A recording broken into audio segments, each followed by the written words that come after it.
everyone. Good evening. Hello. Hello. Yes, Haircut. It's time for Dishonored the Tabletop game. You are correct in this. Because of that reaction, I thought we were live. No, I'm sorry. No. No, it's okay. At that moment, I was blowing my nose. What I wanted to say was, I did the big reaction already. Now I'm tired. I'm all tuckered out. My elixir is gone. That's gonna be just leave the call immediately. That's gonna be a review, folks. That's all you get today. That's it. There is a real Dishonored tabletop RPG published by Diffius, of course, Lord and Savior. Praise be. Yep. Yes. Womb tattoo. And it's pretty good. It's pretty good. I bet we'll get to it at one point. Wait. What do you mean womb tattoo? What? So what episode where you said you're gonna get a womb tattoo of Modiphius? I fucking forgot I said that. I thought I said I would get a tattoo. I didn't remember it was a womb tattoo. Wait, am I a breeding slave for Modiphius now? There you go. So making new gamers every day. Am I in the pits? Oh God, no. A broodmare from Modiphius. I didn't know that was my fate. Modiphius broodmare. Wow. Oh goodness, that would be a horrible title on Twitter. Or the best. I don't know. Edgar, you're cute. Also, let's see, who was it? Waggles, you get 1 free redeem up to 1,000 points. Yeah, we can do these while we do things, but don't. Yep. And hello everyone who's here.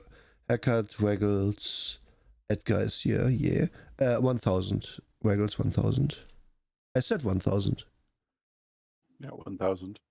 I might be slurring my speech slightly because I'm still congested 2 weeks after COVID. Almost 3 weeks at this point. It sucks. But anyway. Yeah. I have a little bit of the sniffles today too. So. Oh God, I hope you don't get it. Sucks. But yeah, welcome to Blades in the Dark. A compliment for Waggles. Just a moment.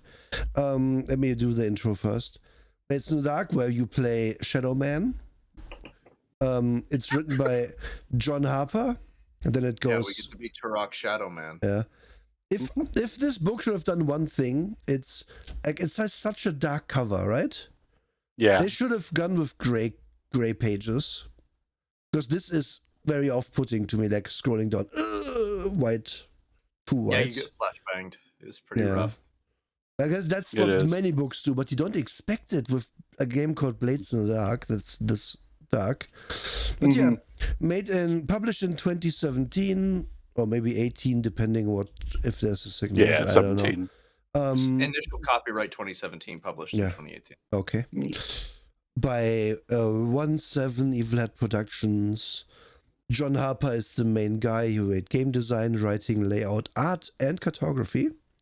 Yep. So, did anyone do anything else in this book? Cartography is used very loosely here. Yeah. And I would say art is also used very loosely. I'm curious though if anyone else is credited with anything.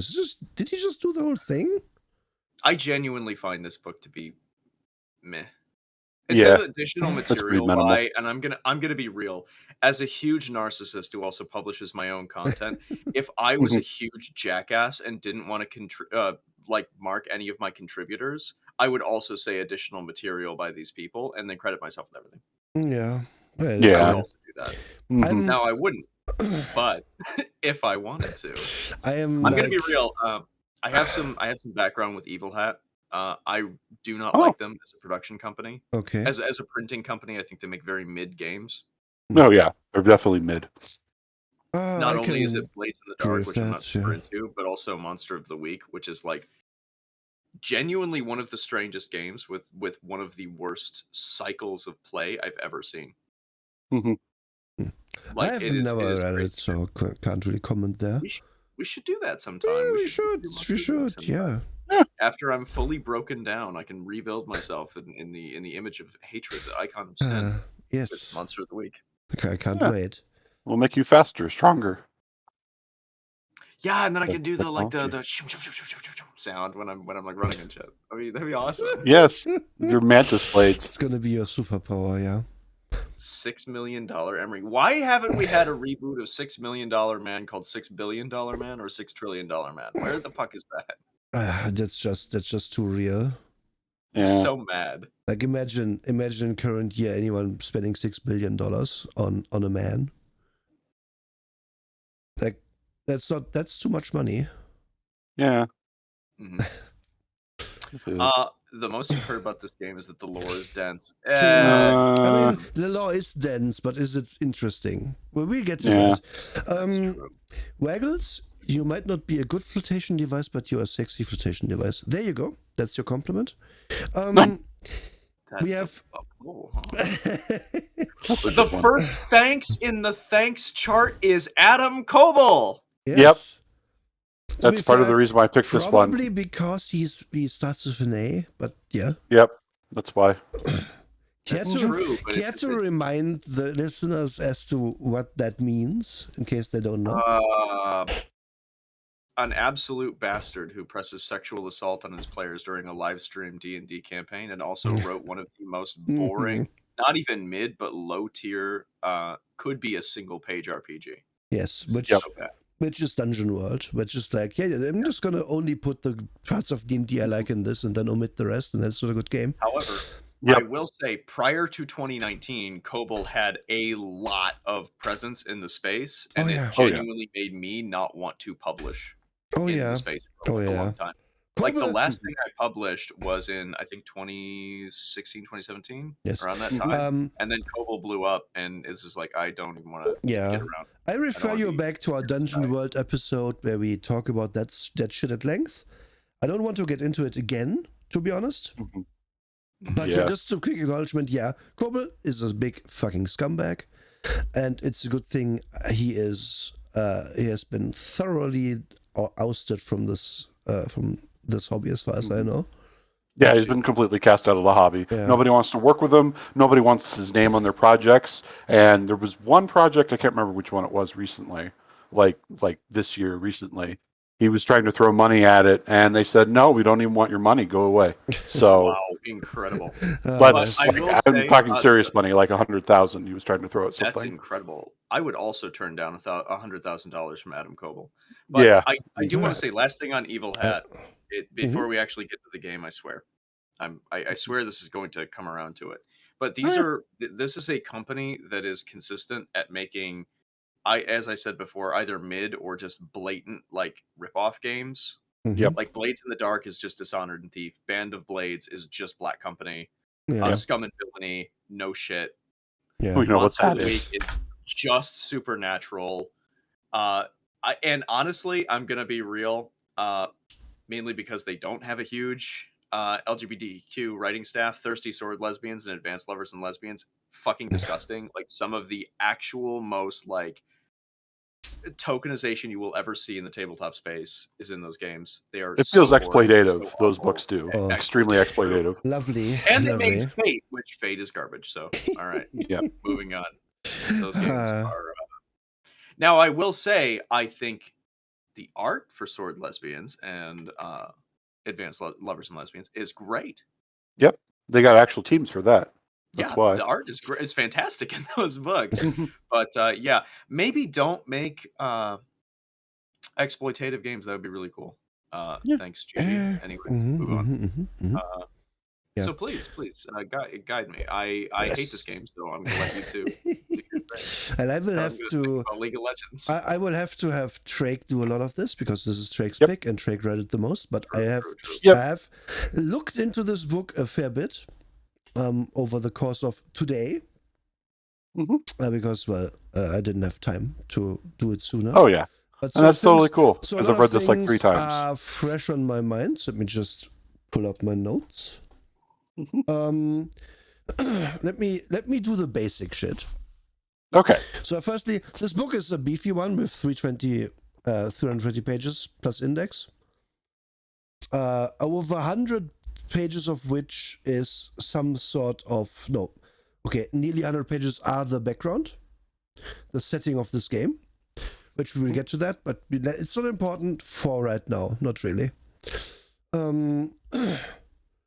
I mean, this tells you more about the setting than this book will ever get to. Like this, you are supposed to be in some sort of squalid conditioned city, and you're supposed to be some sort of thief. Very easy. Should I stream my my browser to you guys. I guess I should do that. That'll Just help. to make sure we're on the same page. Sorry, I forgot. Yeah, there you go. Yeah. So we are thieves. We are in a city. This game is supposed to be for 2 to 4 players. You have different cool names for the different archetypes of thief. There can be a cutter, who's an intimidating fighter, a hound, a sharpshooter and tracker, a leech, who is a tinkerer, alchemist, and saboteur, a lurk, who is a stealthy infiltrator, a sleight, who is a manipulator and spy, a spider, who is a devious mastermind, or a whisperer, who are arcane adepts. Then we get to okay, there's some sort of magic in here. Okay, cool. And then you have a crew, which is your kind of organization you are leading or spearheading or whatever the case may be. Where your criminal organization can be an assassination focus. There can be a cult. There can be bravos, which in this case isn't that island from that show we don't like anymore. It is like fighting dudes. They're like thugs and extortionists. You can be a hawker which sells illegal products, a smuggler who smuggles product, or shadows who do thievery and spy shit. And depending on your characters and your crew, you're gonna have a different focus of game, but it's always gonna be about we are them thuggish or roguish people who rob people in the night in some manner. Oh, we them boys. Yes. Yep. It's supposed to be. It says it's somewhere for 2 to 4 players and a GM. Yep. And I would say that is probably also a very good number to not go over.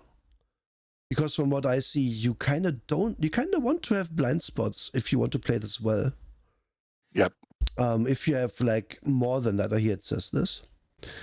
2 to 4 players. If you have more players, you can just cover all your bases with a specialist, and then this game becomes, I think, very boring very quickly. But yes. Yeah.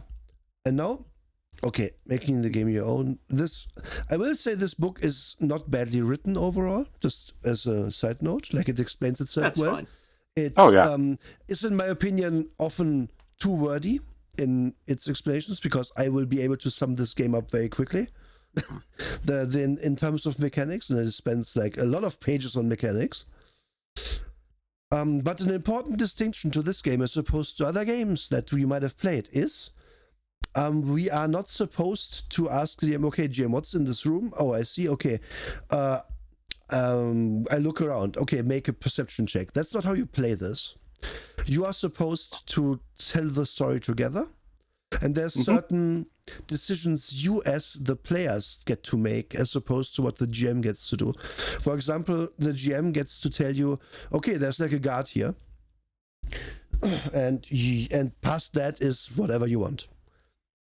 So having GM'd this type of system quite a bit, like it works. It does work. If your players are only used to being reactive and not participating in that storytelling, it's a little bit sticky. Yeah. But like there are some really cool roles that come out of it.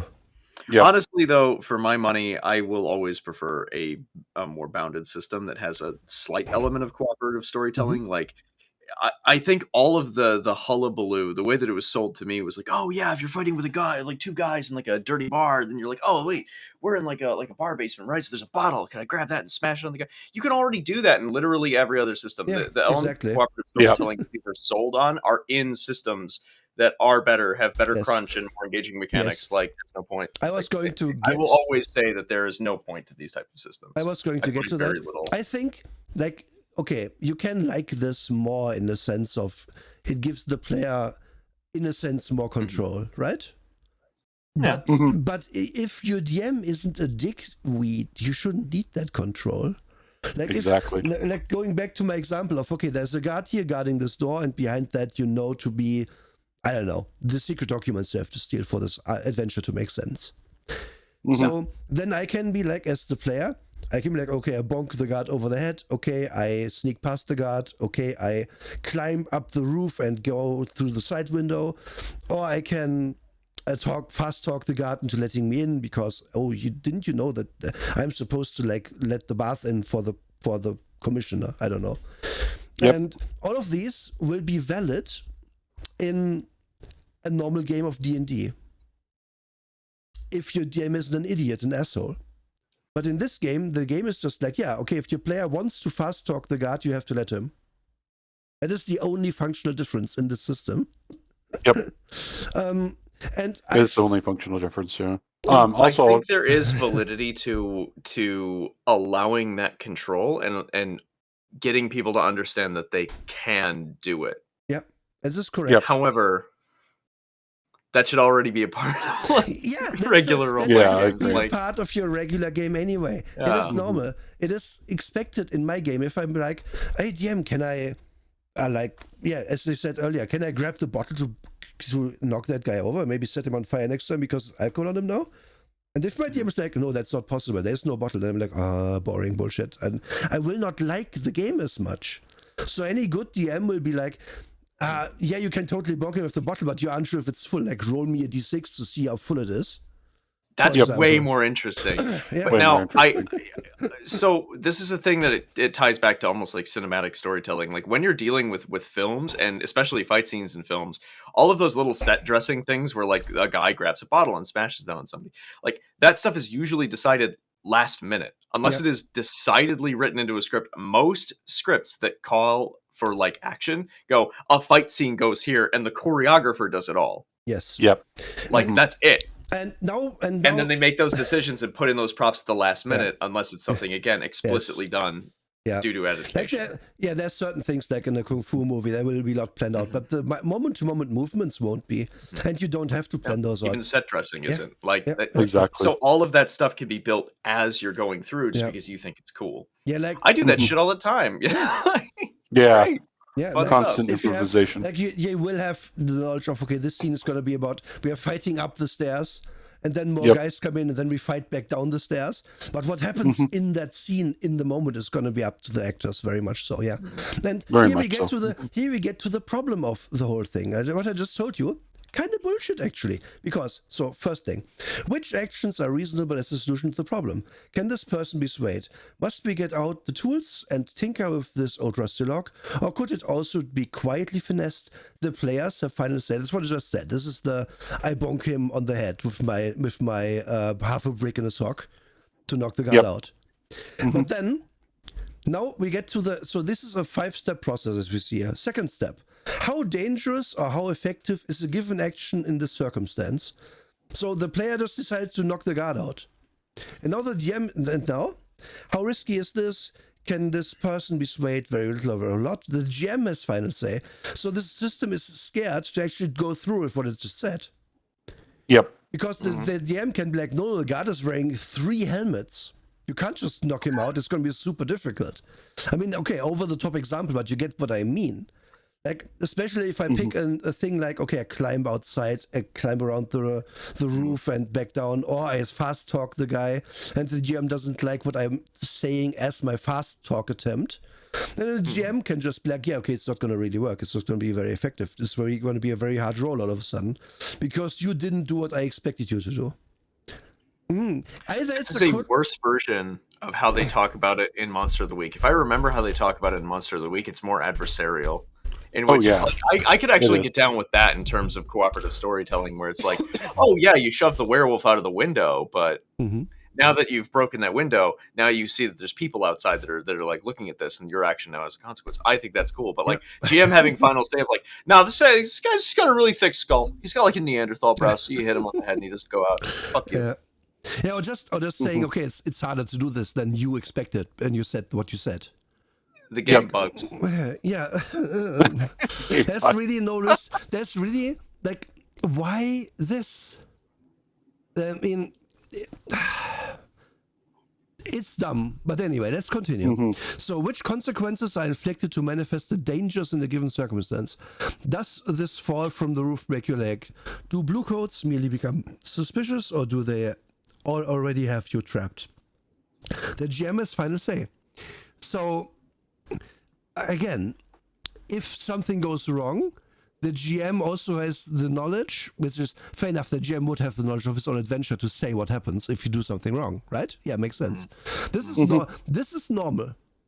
This is normal. Yep. If I fail to knock out the guard and the guard pulls out the horn and blows it, then I have problems now. This is just normal role-playing game consequences for any failed roll anywhere. This step is fine. And if it's bullshit or not in the moment depends very much on if the DM has told you beforehand what the consequences might be if you fail. Not so much if like that the idea of having this is wrong. So next one. Does the situation call for a dice roll, and which one? Is your scoundrel in a position to make an action roll, or just must they first make a resistance roll to gain initiative? GM has final say. This one, okay, the idea of resistance rolls in this game, we'll get to it, and it's just you sometimes have to like work through a problem before you get to do something. And that's a resistance roll.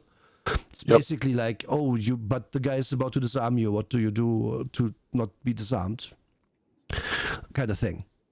Also pretty normal. Like this is, imagine if the enemy had 1 initiative in a fight. Same thing. But it works in the details work differently in this thing. Posture check for Sundert. Sure. And now, which events in the story match the experience triggers for characters and crew advancement? Did you express your character's beliefs, drives, heritage, or background? You tell us.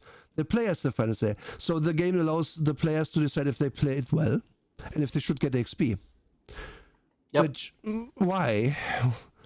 Like, this game is very detailed with its XP, and I think it's to its detriment, but we'll get to that. Let's keep it in mind. So how do you play? Yet again, wait, really quick, because there's another Monster of the Week thing because this game, they're so similar because they're from the same production company. I don't give a shit if John Harper thinks he designed this game because he has basically just taken the exact same fucking Powered by the Apocalypse again.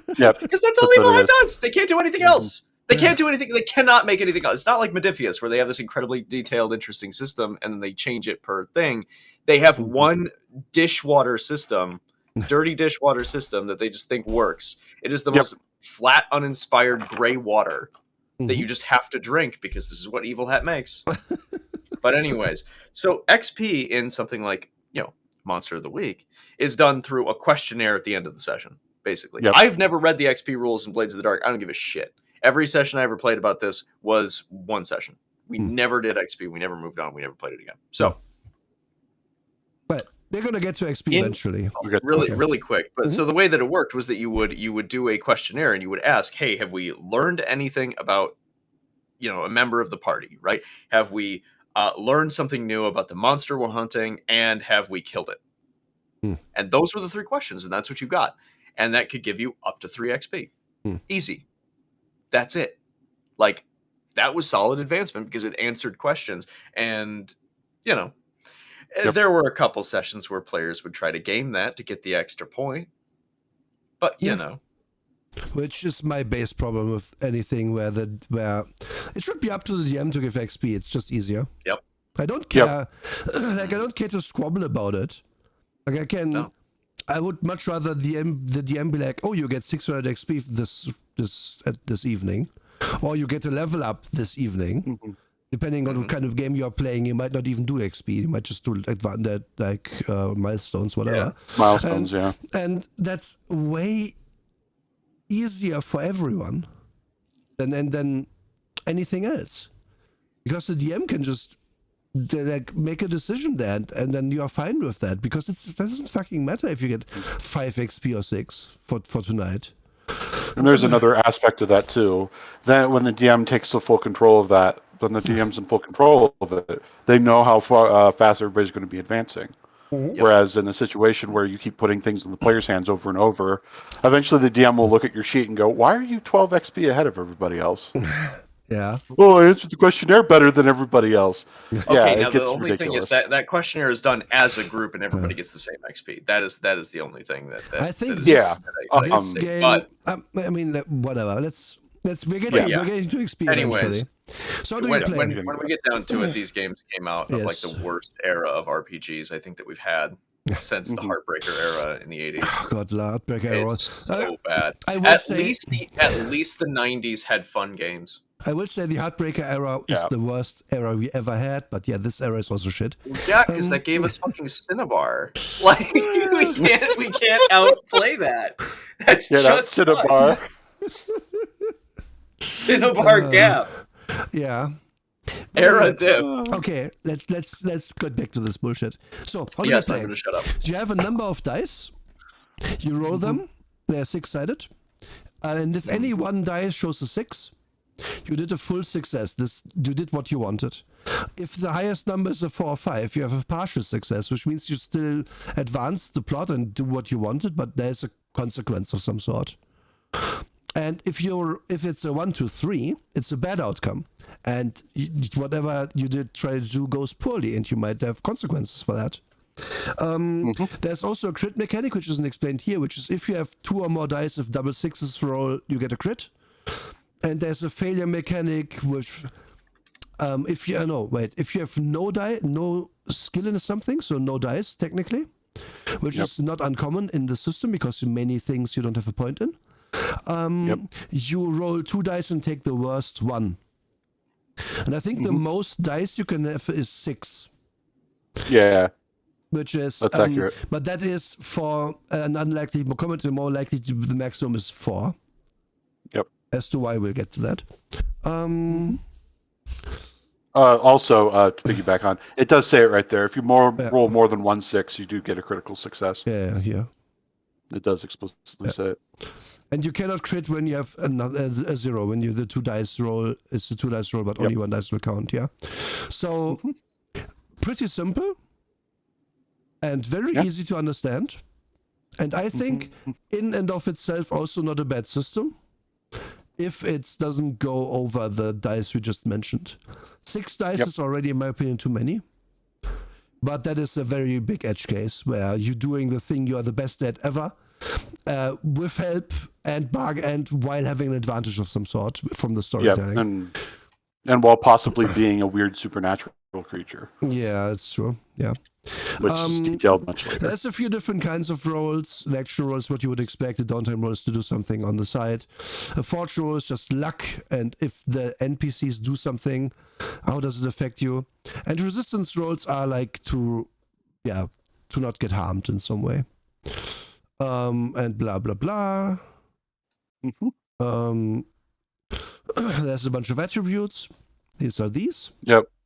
There's only 12 actions in this game. Yes. So you use these 12 actions. You don't use anything else except for resistance rolls. Yep. And the occasional, fortune roll. And that's it. Yes. Very simple. Hey, do you know what's crazy about this? Because of my experiences, I'm going to wrap it back around. These actions make the game suck really bad. It's a problem with every Evil Hat game, every Powered by the Apocalypse game. Giving players limited bounds forces their brain into this little box, and then they don't do anything and try to use their skills or abilities in interesting ways. It does the exact opposite of what they're trying to do. Yeah. Here's my thing. So this is actually a pretty normal character. These points here. This is starting character, more or less. Dude's dumb as fuck. He doesn't know how to study. That's fine. That is fine. He also doesn't know how to survey or tinker. This is fine. This is just like a guy. Yeah, let's say I'm this guy. If we go back up to to our dice mechanics, what is the chance we do a success? It's 1 in if of 1 dice, 1 in 6. Of 2 dice, it's 1 in 3. That's how that is how probability works there. So if I'm this guy, I will do my damnedest to do a skirmish or a tune action if I can. Because my chances to make it are that much higher. And that is not great, because I will try to never do a finesse or tinker or survey or study or consort roll or rec roll. And I will be fine doing the ones I have 1 point in, but this game very quickly would lead me to being like, this is the skirmish guy. He's gonna be super good at skirmish. I'm doing my damnedest to get my third point into that, my fourth point, because then I'm God. Because if at 4 dice, due to the laws of probability, the chances you roll 1/6 is very high. Like it's, and the chances you don't roll at least a 4, it's basically non-existent. Like it's. Here's what I know from this: the people who have, the person who has designed this has never played Shadowrun. Yeah. There's an aspect of that to this. They've never played. It's funny. I looked at another D6 system recently. The Aliens RPG that you mentioned, what was it, a couple weeks ago? I actually grabbed that and had a look at it. That's also a D6 system. Yes, and interestingly enough, really that's a D6 system where you only count 6s once again. Yep. And you have a pretty sizable dice pool, especially if you're an android, and you have a bigger dice pool if you're good at something than this system, and it works really well. So, because you count successes. Yep. Because that's exactly why. That's how it works. You need the degrees. Because the system where you only have where 1/6 already gives you the maximum. Outside of a critical, again, technically you can have 2 6s here, which is your maximum. But out of that, it only matters that you roll a 4 or more, because if you don't roll a 6, having 1, 4, or 5 will still give you what you need, kind of. Yep. And I mean, it works, but it's not really great, because it's like, again, it leads you to wanting very much to use your few specialties. Yep. And to shoehorn your characters into being specialized. There's that, and then also how the XP works, which we will explain later, further encourages this. Yes. There's also what I like to refer to as granularity. There's actually a lack of it, because when you look at the rules at first blush, all right, so 4 or more, it's a success, but if it's 4 and 5, you also have some kind of drawback. Okay, cool. Where's the granularity there? There isn't any when you look at it at first blush. When you actually do it in play, you can introduce that, but it doesn't say that explicitly at the start. Hey, well, your highest one was a 5, so maybe we should do this. It doesn't say that. Yep. And if it said that, we would be having a different conversation, but they decided to go about it this way. That's why the counting hits or counting successes always winds up being better, because there's a granularity. Oh, well, I needed 3 successes, but I only got 2. Well, maybe I partially succeed. Maybe I unlock the door, but it takes 10 times as long. Like, you can do that, and the numbers are there for it. Yes. But here there isn't. Yes. Meanwhile, I enjoy the system is trying to rename skills and keep the list short, but instead boxes the player into doing a small number of things. Yes. That's a huge part of it. Yep. Like, also, no offense, but they really very much had to find names that weren't used anywhere else. Yep. They literally went on the internet and went to the thesaurus and looked up what other words could be meant for tracking. Because we have hunt. Hunt is pretty okay. Study, for what it's used, it's not really even accurate. And then you have survey, which is that's perception. Good luck, awesome, and so on. Like, they just had to name it differently because that's, I guess, we can't draw attention to that D&D exists or something. Yep. Anyway, after having played this, if one more action had been added to each category, it would have smoothed it out better. But they didn't do that. They went with 12. And it's just like, even little changes like that can make your system better.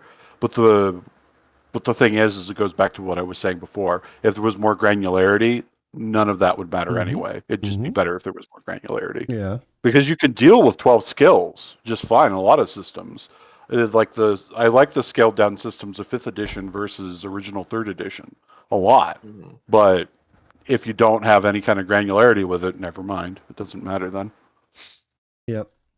And also, we now get to like how the roles actually work. Yep. And here I'm hoping I will get corrected if I'm explaining this shit wrong. Oh yeah. I've played this before. So The main thing where we talked about the drawback stuff, right? 4 and 5 you get a drawback, and 1 and 3 it fails, and you might have to do resistance rolls generally to power through some stuff. How does this work? Well, here's an example. During a knife fight, Daniel's character, Cross, gets stabbed in the chest. Daniel rolls his prowess rating to resist and gets a 2. It costs 6 stress, -2 the result of the resistance roll to resist the consequences. Daniel marks off 4 stress and describes how Cross survives. The GM rules that the harm is reduced by the resistance roll, but not avoided entirely. Cross suffers the level 2 harm, chest wound is level 3 harm, punctured lung. I'm not entirely sure how we arrive at how much harm you take and how much stress it is. But yeah, this is essentially Shadowrun rules where, you roll on it. In this case, it's prowess, which... Did you have that? This is similar to how things usually work in these types of systems. Each weapon has a designated harm value. Yeah, probably. We forgot this. There's attributes which are insight with prowess and resolve. And your number in these depends on how many ones at least you have. For example, if this character's resolve is 3, because he has a 1 here, and the 2 here, which is like a 1, which is why this little line exists. Yep, so, that's why the line's there. And I think that's how you resist. You resist with these attributes? That's correct. Okay. So and you use that to resist the consequences. Yes. And to go back to what you're saying, it always costs 6 stress minus whatever you roll on the resistance roll. So if you have a really high resistance, usually you can avoid consequences a lot more often. So what does get to 2 mean? So you roll your prowess rating. So if you had 2d6, he rolls 2 6-sided dice. His highest number was a 2.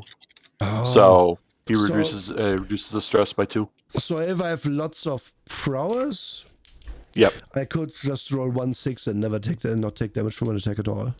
Yeah, and if you roll 2 6s, which it doesn't say right here, but if you roll 2 6s, you actually remove 1 stress as well.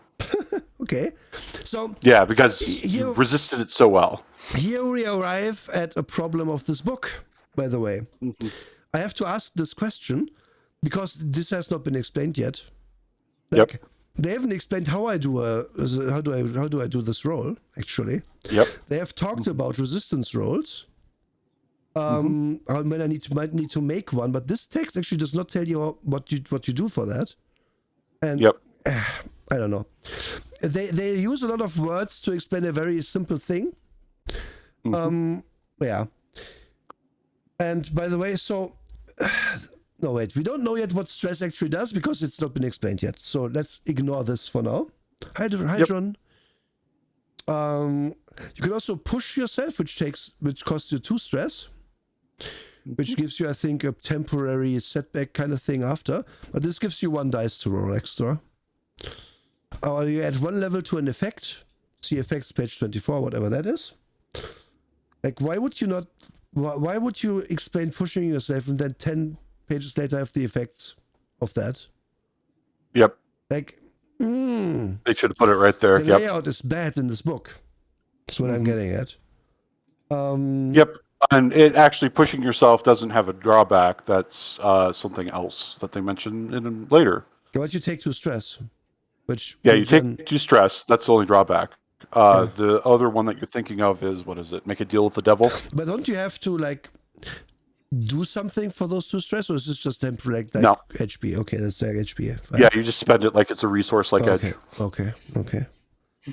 I know we have a trauma, right? But did I write something about this? Yeah, this one is I'm getting trauma right now. This was one of the funniest things for me. So, if you take too much stress and too many trauma and conditions and bullshit that happens to you, you are eventually, when you suffer trauma, you have taken out of action.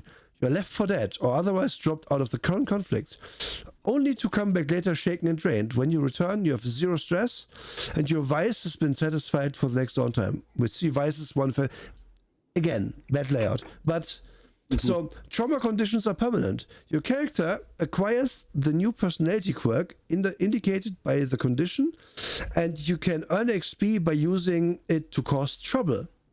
When you mark your 4th trauma condition, your character cannot continue as a daring scoundrel. You must retire them to a different life or send them to prison to take the fall for the Crucible Wanted level. See retirement, page 43. In incarceration, page 148. So you can have trauma conditions. You can be cold. You're not moved by emotional appeals or social bonds. Haunted. You're often lost in revelry, reliving past horrors, seeing things. Obsessed. You are enthralled by one thing, an activity, a person, an ideology. You can be paranoid, reckless, soft, unstable, vicious. I mean, it's all pretty self-explanatory. And now, this is the funniest sentence I read in this book, I think. Or this list of sentences. Paragraph. You can play your trauma conditions as much or as little as you like. They can totally transform your character's persona or have only a small impact. It's up to you. If you do play them strongly, though, allowing a trauma condition to complicate your character's life, you add XP for it. Again, this is funny to me. God. This is hacking funny to me. Hey, do you want to min-max your emotional and psychological trauma for more XP and more character advancement? Yeah. Not even fucking degenerate. Not writer. even, oh my god. I come at this from the other direction, Emery.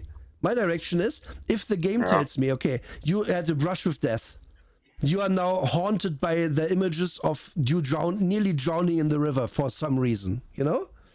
Mm-hmm. And then the game is like, right after that, it's like, you can play your trauma condition as much or as little as you like. It doesn't have to slow you down if you have a trauma. That you are paranoid. No, it can be fine. Just pick paranoid, never play it. It's fine. You have 3 get out of jail free cards. After that, your character dies. If it happens again. This is fucking stupid. This game is scared to give you actual consequences. It is. It genuinely is. What the fuck?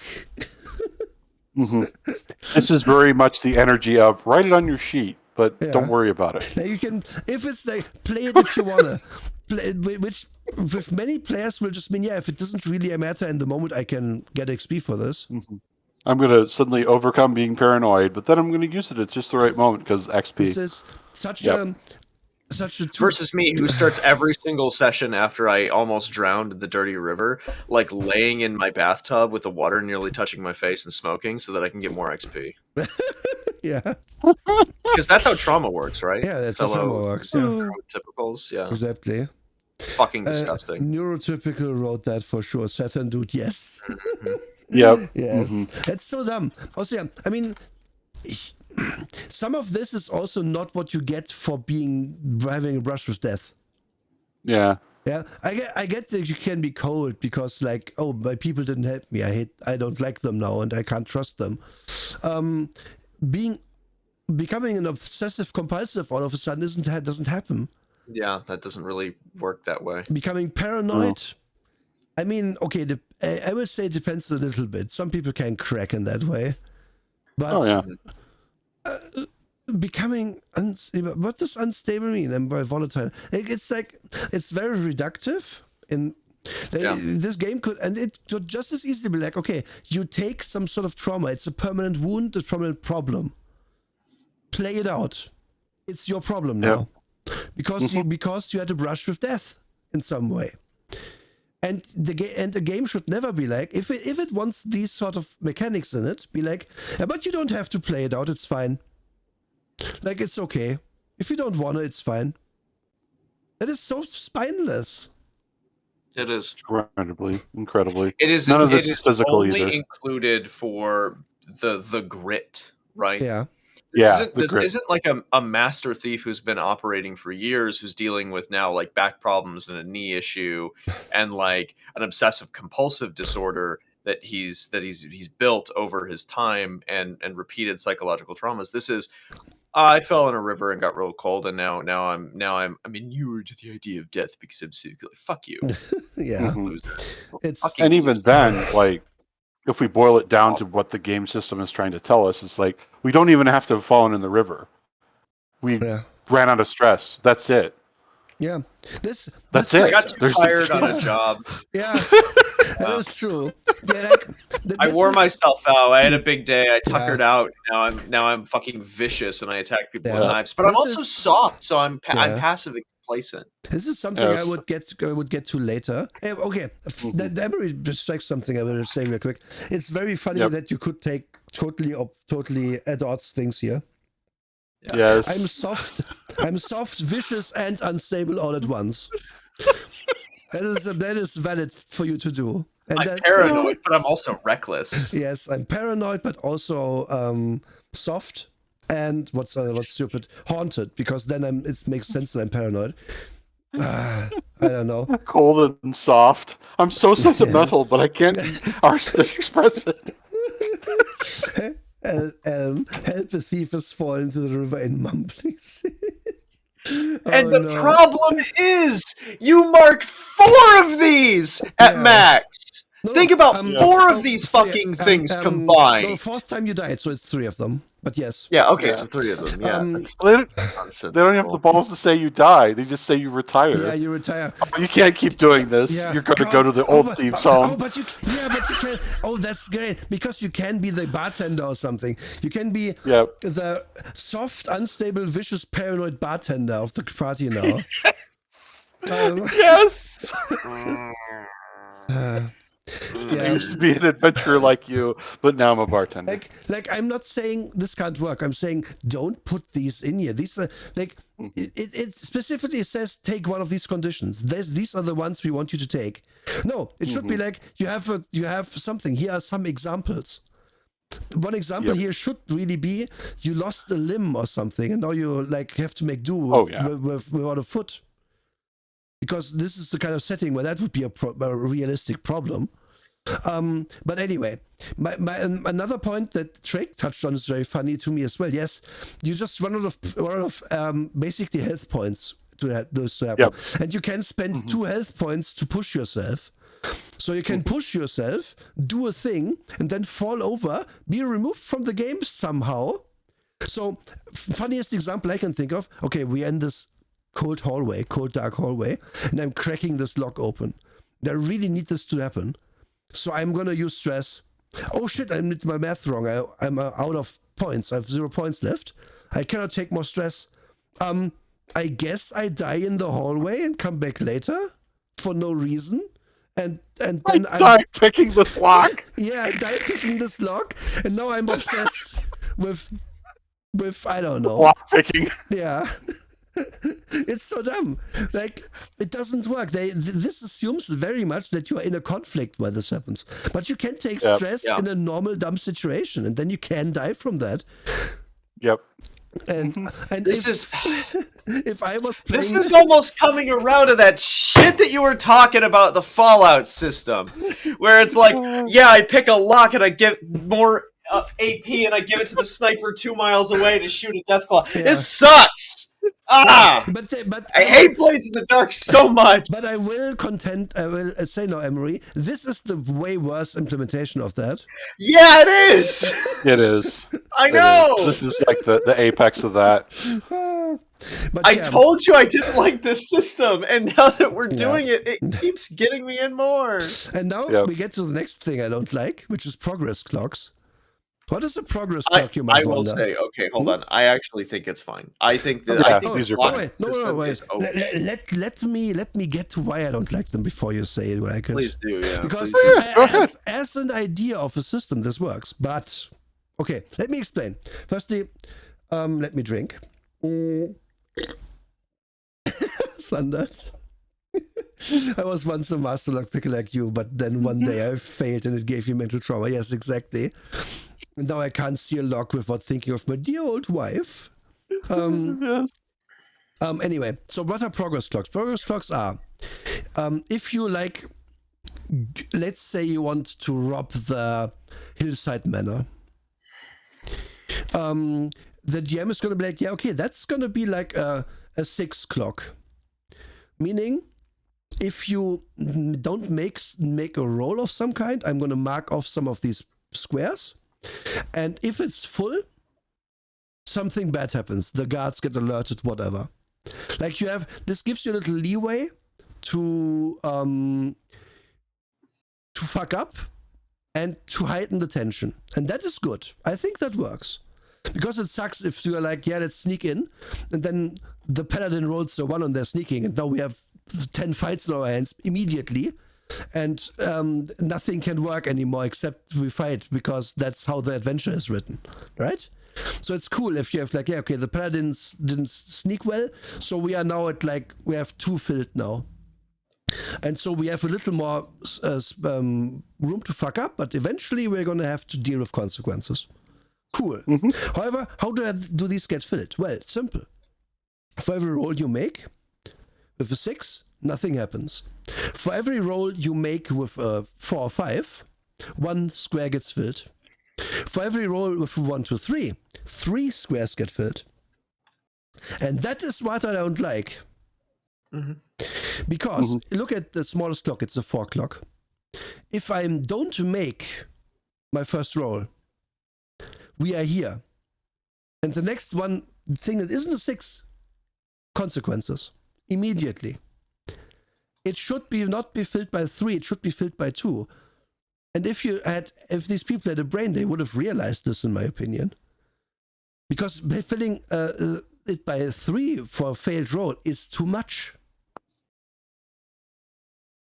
That is my problem. That's my whole problem with it. Otherwise, I think I like this. I like this as a system that, like, yeah, okay, the guard is not going to immediately be super on edge just because they heard a noise outside.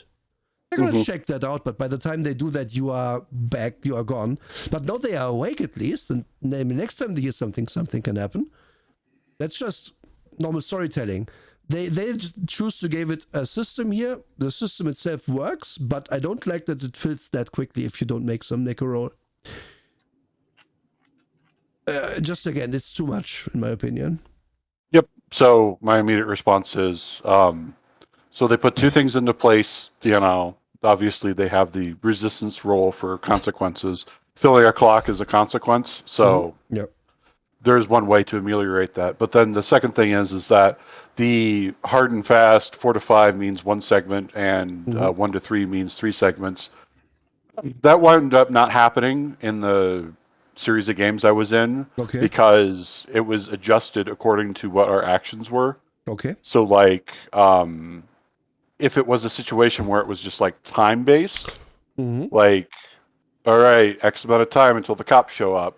Well, then it would make sense that every action that we do advances the clock. Oh, yeah. And there were some situations where it was like, even if we did succeed, the clock would still be filled in because we were taking the time to do an action. Yeah.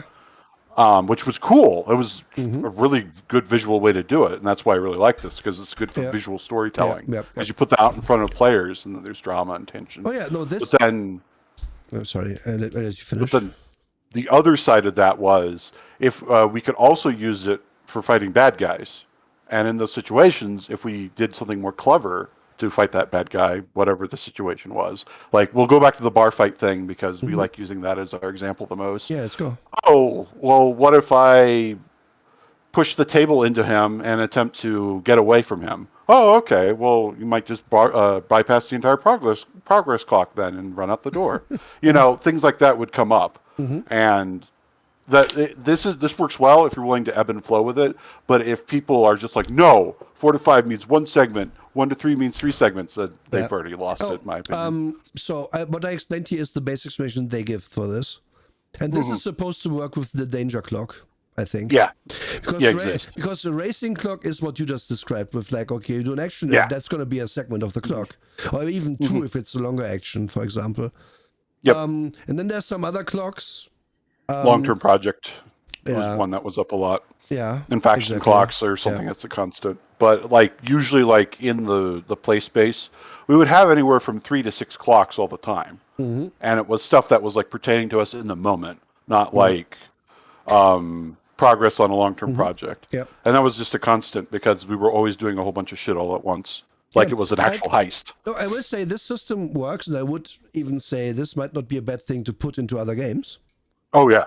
It works well in other games. But again, the idea that the actual fail can give you 3 of these segments is too much. Yeah, that's too much. I completely agree with you. But Waggles, in the case, no, the setback in this case would be that you fill 3. It doesn't give you double setbacks. That's not how that would work. Yeah, but sorry if I explained that badly. But yeah, anyway, so this is very thing. And action rolls are what you would expect. You do something, you do an action roll. But the player chooses the action again. This is GM sets the position and what's the position, Drake? Position. It's the position that you're in when you're attempting the action. If it's a controlled position, okay, well, everything's on my side while I'm doing this. Like, I've got my buddies at my back when I'm attempting to skirmish. Risky is, okay, it's me versus this one guy. We're pretty evenly matched. This is kind of risky. Then desperate is, oh shit, there's 3 guys after me and I have to fight them. Okay. So this means if something goes wrong, the setback you suffer is worse. Basically. Yeah, desperate is always worse, and then controlled is, oh no, one of my buddies got stabbed instead of me. So you can jump a gap between roofs and always succeed because failing a roll only fills clocks. I think no. No. The way it would work is no, you you can still face plant. It's like, or more rather, if we're in this thing where we're like, okay, we are doing the clock now, then I would, as a DM, be like, yeah, okay, you get caught in time by your people, but someone heard that. Have your clock progression go up. But yeah, I think it can work, but it needs more explanation and more info than it gives you here. I think more like really good, solid examples too, because like just for all these sections, they give like one example, but that one example doesn't really capture anything that we wound up actually doing in real play. Because when it came to real play, we were just like, but why would we do that? Yes. So. Okay, if we want to do an action, the GM tells us how easy it is, which is these 3. And how impactful it can be, which we're going to get to soon. However, before we explain that, because why would we explain the impactfulness of an action before we explain how to roll it? Again, books badly laid out. What's the bonus dice? Well, there's 2 ways you can get bonus dice. One is a friend of yours, so another player, can help you. This gives you 1 die for free. This is a big deal because, again, if you have 1 die to start, this doubles your chances of a big success. Yep. And it's always very, very good to get 1 extra die in this system. So, if at all possible, I would always want someone to help me. Which will, in my opinion, lead to players just always doing that, if they at all can. Yep. Encourages team play, like right at the outset, which I do like, but... Yeah, at the same time, it's very... how do I say this? It's very binary, yeah? It's kind of the same as helping in D&D as well in 5e, where, you get advantage. If someone else also has it, you get advantage. Yeah, you always want this. I mean, it's realistic that you would always help. But in D&D, it's kind of more on this is mainly used for the skill side of things, where you have time usually, like, oh, I'm going after these tracks. Can you help me? Other person who is tracking. Yeah, sure, let's go. +5 for you. Fine. I have no problem. I also have no problem with this, but technically the assistance here can happen all the time. Oh yeah. And I think, and oftentimes it is better to assist than to do something in this system. Yes. There are another thing to piggyback onto that. There's, I think, 2 different classes, they call them playbooks here, that specifically say, like, all right, this is a special ability that lets you help even better. Like, you give 2 dice instead of 1. And then there's another one that's like, you can help for free. You don't take any stress for helping with certain actions. So, like, they encourage it further by, okay, well, these particular playbooks, that's what they do. They're very good at making the team work. Yeah, that seems strong. And then you can also take 2 stress for an extra dice. Or do a devil's bargain, which is like some other consequences you take. And if you're an asshole, like, collateral damage is always a good idea in my opinion. Like, this would happen with our Shadowrun characters, if I allowed that. Yeah, it's like, this is a good one. You get a +1 dice if someone else gets a problem because of your action, then you would always take the +1 dice. Yep. But anyway, I mean, I guess this is not always possible depending on what you are doing, because you cannot always betray a friend or loved one. It's not always going to be possible. But yeah, you sometimes can get a dice without taking stress by doing something like this. I like that a consequence can be suffer harm because you're taking stress. It's already harm. What's the difference? Exactly. It's the way we usually wound up playing it out was we made it literal. Like, if you make a devil's bargain, usually you were uttering a prayer to a god or something, then that god will want like a payoff later. So then you had to role play that out later. Or in one case, we wound up doing an entire job because one guy had 3 prayers that he'd uttered to a particular god, and that god demanded a sacrifice. Otherwise, bad things were going to happen to all of us. So that was literally the players. I'm going to keep enhancing my dice, but then it affected the entire group. And it was very good for role play, but I could see how it could be annoying at many tables. Yeah. Okay, so then you roll the dice, adjust the results. Again, this is the 6, 4, 5, 1, 3 thing. And then you sum up what happened. And Yep, yeah. And they go very specific there. Like this one page, they should have done this like at the start of the section. And this is also funny too. This was also very funny to me. Because, so we have a controlled environment or risky environment or desperate environment. And now let us look at what the differences are. Critical, you do it with increased effect. Risk and risky. Critical, you do it with increased effect. Desperate, critical, you do it with increased effect. No change. Yep. 6, you just do it. All 3. 4 to 5, under control. You hesitate, withdraw, and try a different approach, or else blah blah blah blah. So you do something, but it doesn't quite work. 4, 5, you do it, but there's a consequence. You suffer harm, a complication occurs, blah blah blah. So a minor complication. So the only difference here is this is a minor complication, or this is a complication. And here you take, and there's the severe thing. And on a 1, 2, 3, on controlled you falter, press on by seizing a risky opportunity or withdraw. So if you fail controlled, you can still go risky. Yep. Or try a different approach, but nothing bad really happens. On 1, 2, 3 here, things go badly, you suffer harm, a complication occurs, you end up in a desperate position, you lose your opportunity. So you can push yourself down to desperate here, and blah. Worst outcome, you suffer severe harm, serious complication occurs, and you lose this opportunity for action. So in this point, you just basically lost. So yeah, you lose. So as long as you have many dice, you can probably just do it. Because 6 are very powerful. I don't know. It's weird. I'm not really into this. It is weird because like 4 to 5, it mentions there at the bottom of that section, it usually winds up being a mix of things that happen, because this is again one of those systems where it's about your actions and the NPCs really only act if you act. Yeah. So like if you roll that 4 to 5, well, the NPCs did something and you did something, whereas 1 to 3, the NPCs did everything. You failed to jump out the window properly. Yeah. That kind of storytelling just seems so weird to me, because it is weird. It can so easily lead to illogical moments, I think. It basically says all these NPCs don't really have agency unless you exist, which I don't like that. Yeah. And now we get to effect, which is the other thing that can be variable in a role. And is up to the GM, if we remember. So an effect for an action can be great, standard, or limited.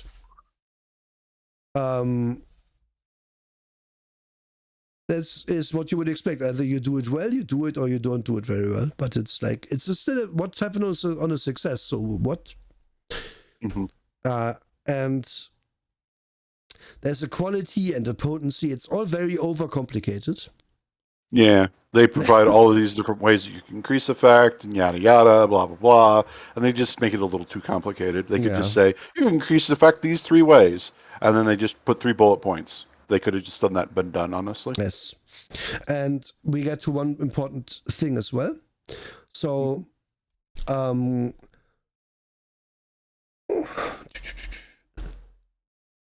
these consequences they talk about here. And why is this the way we do this thing?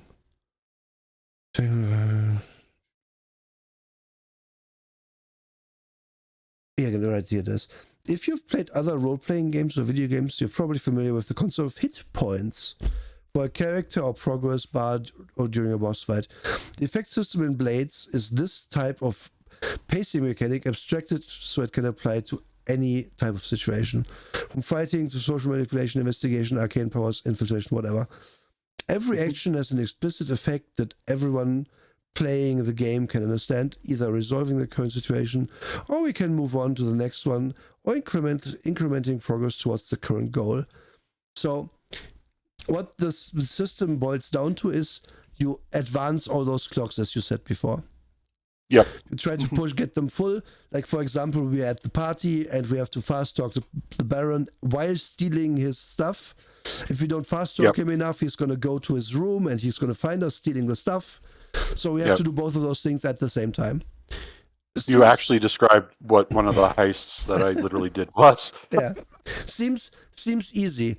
I would, however, say, why does it have to be so complicated? Can't you just fast talk the Baron and then that works for a while and you don't really know how well you are doing and it heightens attention even more? And that is more interesting than knowing, we have 3 out of 4 for Baron and we had 2 out of 6 for stealing from Baron, so we have almost fast talked him enough so we can stop worrying about it. But we really have to worry about breaking in. Knowing your own progress is a detriment, in my opinion, to making this fun and interesting. It's not helpful. It really can be.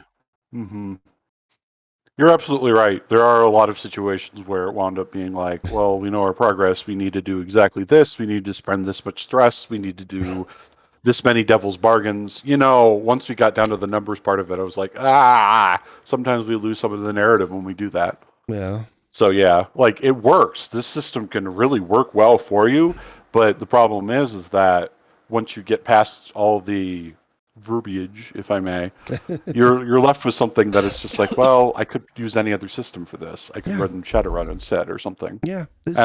This actually, the reason why I bring that up is that this would work better if it was an even more generic system, but it's not, because this is designed specifically for its setting, which we'll get more onto later. Yes. The idea that this is better stems from the idea that there shouldn't really be a game master.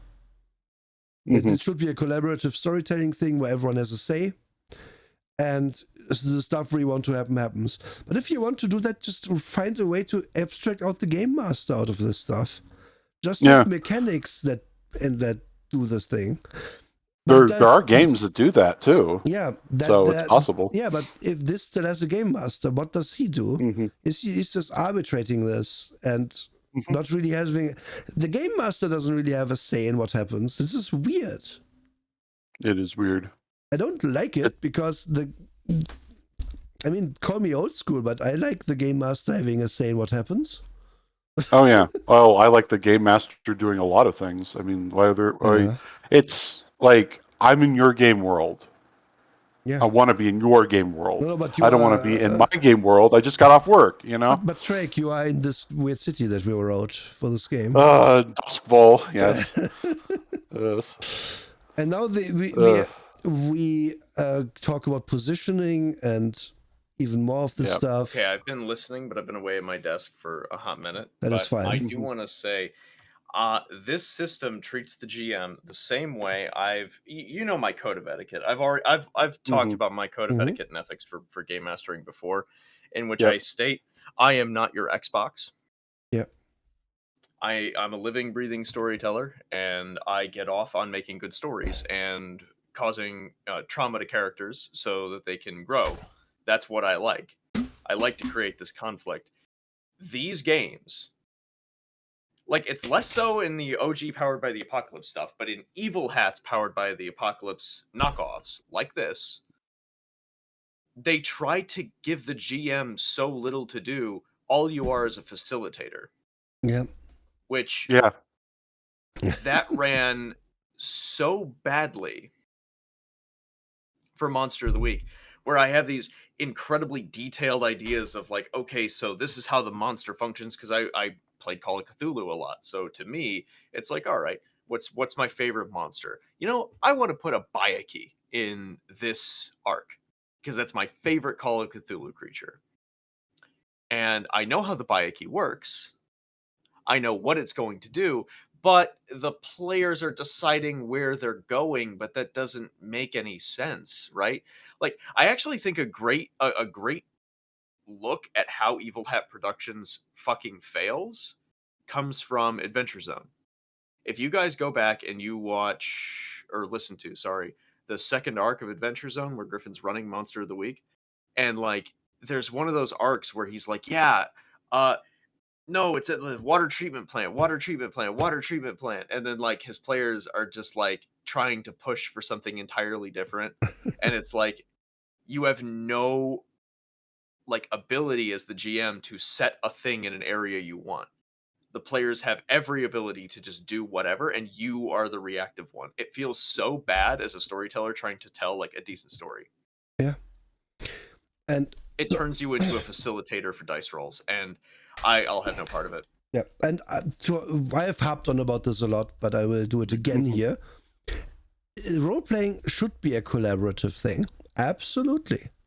But you shouldn't, if you have to enforce it one way or the other with your rule set, then you are playing it badly. Like the DM, as you said, the DM should be out there to make your characters grow in some way and to throw like problems in your way. Sometimes it doesn't happen. Sometimes it's just like, okay, realistically, you just did it. Like yesterday's run is a good example of that, where you just did it because it happened to be like, yeah, the behind the scenes, I rolled a crit fumble and then another failure and whatever else for my guards. So yeah, I'm sorry, these might be Knight Errant dudes, but they still rolled like absolute garbage. So I can't be like, yeah, now bad things happen to you. But the DM should be out there to give you interesting outcomes and have interesting stories set up for you and opportunities to do interesting, cool shit. And that should be what you are there to do. And you should trust the DM enough that, for example, if two trolls steal you away in the night to eat you in their house, maybe the DM has a plan. Familiar. Maybe the DM has a plan for that maybe not to happen. Maybe they're scaring you. Maybe you are probably in danger. Like, you know, Ralph is laughing, but there's probably a way out for you. Yep. That the DM has kind of set up, at least softly. But maybe you should be like very attentive right now so you don't miss it. And that's all fine and cool and awesome. And if it works, it's way better than the rules saying, yeah, but if a bad thing happens, like to your character, you don't have to play that out. We don't care if you play that you are paranoid now. You just pick that. And if you don't ever want to engage, that's fine. No, it's useless. Here's my favorite bit of collaborative storytelling. I do want to say, because we had a great example of that on Thursday, and I want to say it's due to Nomad. Holy shit, that guy's a powerhouse. Yeah, true. Dude is crazy. Man's is cracked on his collaborative ability. By the way, we were playing Star Wars last night. The dude had like a fucking 5-minute monologue. It was crazy. The dude is absolutely cracked out. I love how Nomad is like has been. Oh, I'm new to this. I hope I do well, and now he's like in. I love it. Oh, he's the best. Absolutely. After the first session I had with him, I was like, man, I got my own personal Travis Willingham. That's awesome. This guy throws everything into it. He is so good. He's always excited to be there. Yeah, it's amazing. But anyways, so I hit him with a solo breath weapon roll. Absolute dog shit. I could not believe it. But still, like, the guy took that into account where he took my descriptive text. A lot of players are just go like, oh, whatever. And he took that and thought about how his armor being kind of bubbled away from that acid was going to affect not only how he's doing right now, but also how he's doing in the future. Yeah. Like that's collaborative storytelling. You take that information and then you continue that forward, right? Like 100%. That's what frustrates me about these games, because you take out that interesting interplay between two people or between multiple people, and you make it about one person's idea during this turn, and now it's the next person's turn, and now it's their idea. It's not building, it's just interposing different realities as the players see fit. It's not actual collaboration. Not at all. It's just, this is what I want, and then the next guy gets what he wants. And that ends up with you having a room that has 2 clown shoes, a bottle of whiskey, and, a dog. At least there's 2 clown shoes. You can wear them. That's true. There is 2 clown shoes. They're both the right shoes. Oh, no. I've compared it once to a talent show where somebody's playing the violin and somebody comes in and is like, I'm really good at breaking bottles. Guys, can we all get in the same page? Yeah. And form a band? Yeah, just again, you have to trust your DM not to be an asshole. Yes. I know asshole DMs exist. I have played under asshole DMs. And you just eventually either just stop going to those games, or you tell them, dude, you have to change what you're doing. This isn't fun. And you be adults and talk. About your enjoyment of the game instead of in character, about how in character things are hard, because a lot of people never get the idea that maybe we are people at a table playing a game, maybe we should make sure everyone has a good time, like and it can't be if you're a shit DM who likes to torture his players. I'm sorry, but then maybe you should stop. Maybe you're doing it bad. Torturing your players a little bit, that's fine. They should have a hard time on occasion. It should be difficult to do some things. It should have consequences if you fuck up. It should have consequences if you do it badly or if you piss off the wrong person. But it shouldn't be always hard all the time. But it also shouldn't be, oh no, did you have a boo-boo on your knee? I'm so sorry. Here. What do you want to happen now? I am all ears because I have no power as the DM. It's dumb. The DM having the ability to tell you what happens next is what makes this interesting. Because this is the thing which goes down to my problem with these games. I don't want to tell the story in a game like this. I would never want to play this, because if I get to play a role-playing game, that's already a win for me. Usually I have to DM the role-playing game. Why would I want to tell a story together with 4 other people if I could just experience a story and play my guy in that, because my guy is really cool and I like how he wears clown shoes, which is why I put them in the story all the time. But based on them should only be dragging your players to the mud with a I thought that was going to take longer to go through.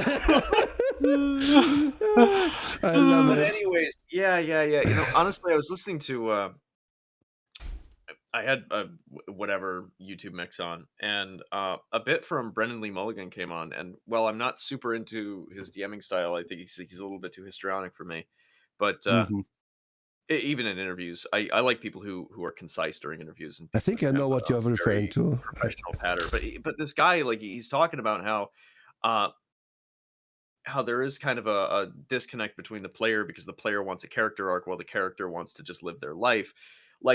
You have that dichotomy as a storyteller. You really want to engage, but you don't want to tell. There's no point to telling. You don't know what's going on. Yeah. You can only provide what your character can provide in the moment, and say things that you think are cool. That's it.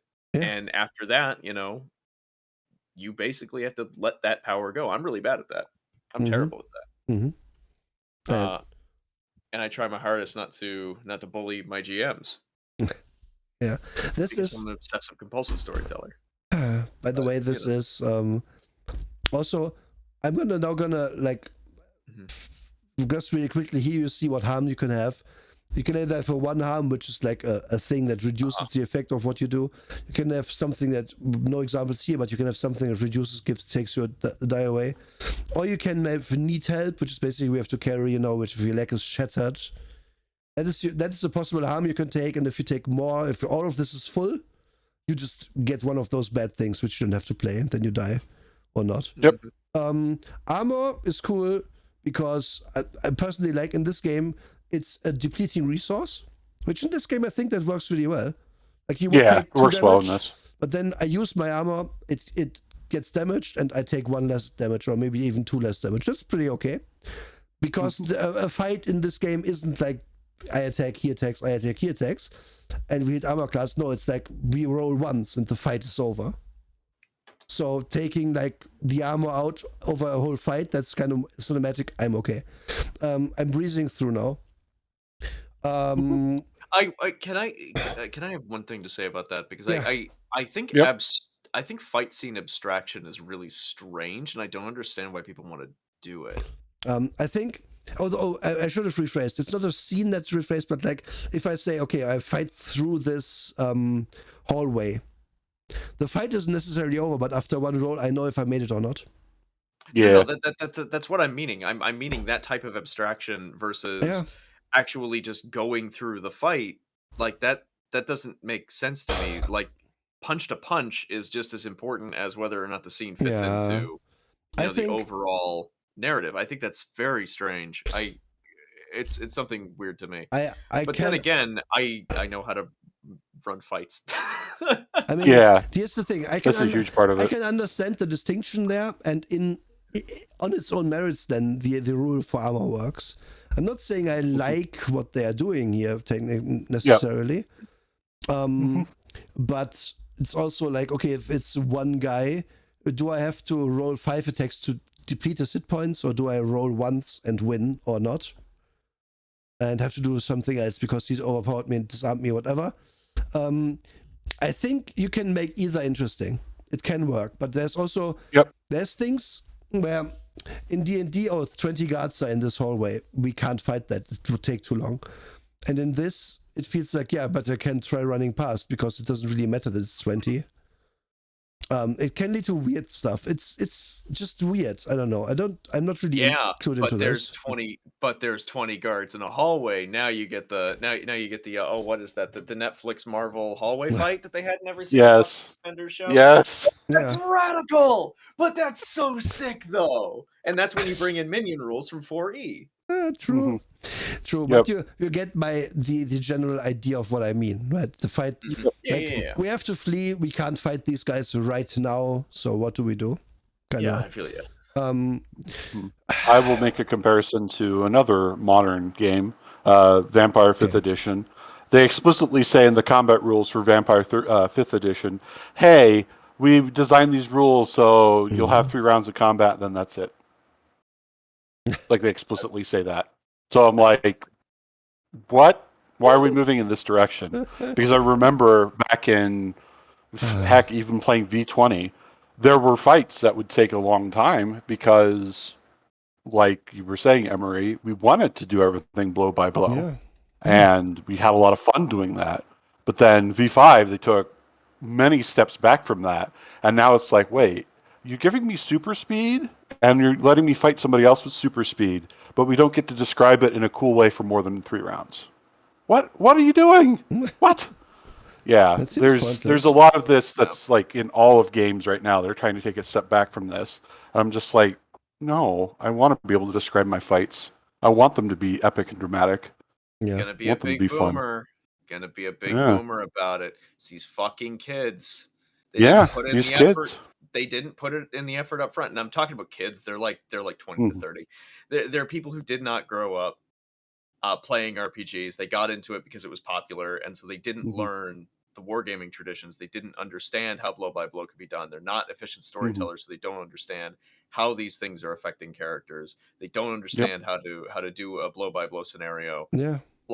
And so now they're just completely and utterly just they're narrative invalids in terms of fight scenes, and so they just abstract them and get rid of them. Yeah. I'll also compare it to modern movies too. Because like modern movies, a lot of them, what do we get now? We get these fight scenes where we suddenly have like 50 cutaways. Yeah. When like before it was like one long shot of Jackie Chan in a fight for 7.5 minutes. Yeah. You know, Yeah. huge difference. Thankfully, that's coming back a bit for movies, but oh yeah. So I've scrolled down a bit in the book in the meantime. Here's another page where I have big problems with. So it now explains how do we actually play. Oh, great.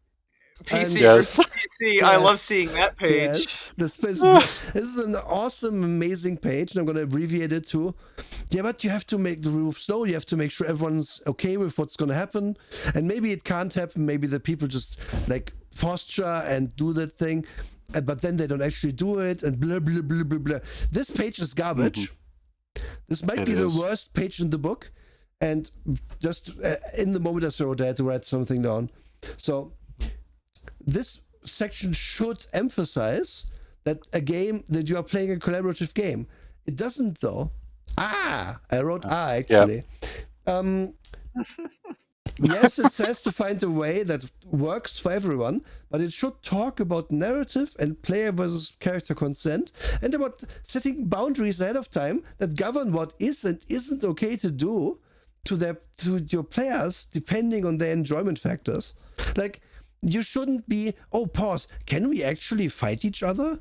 I don't like the idea. Well, I guess then we don't fight, but what happens then?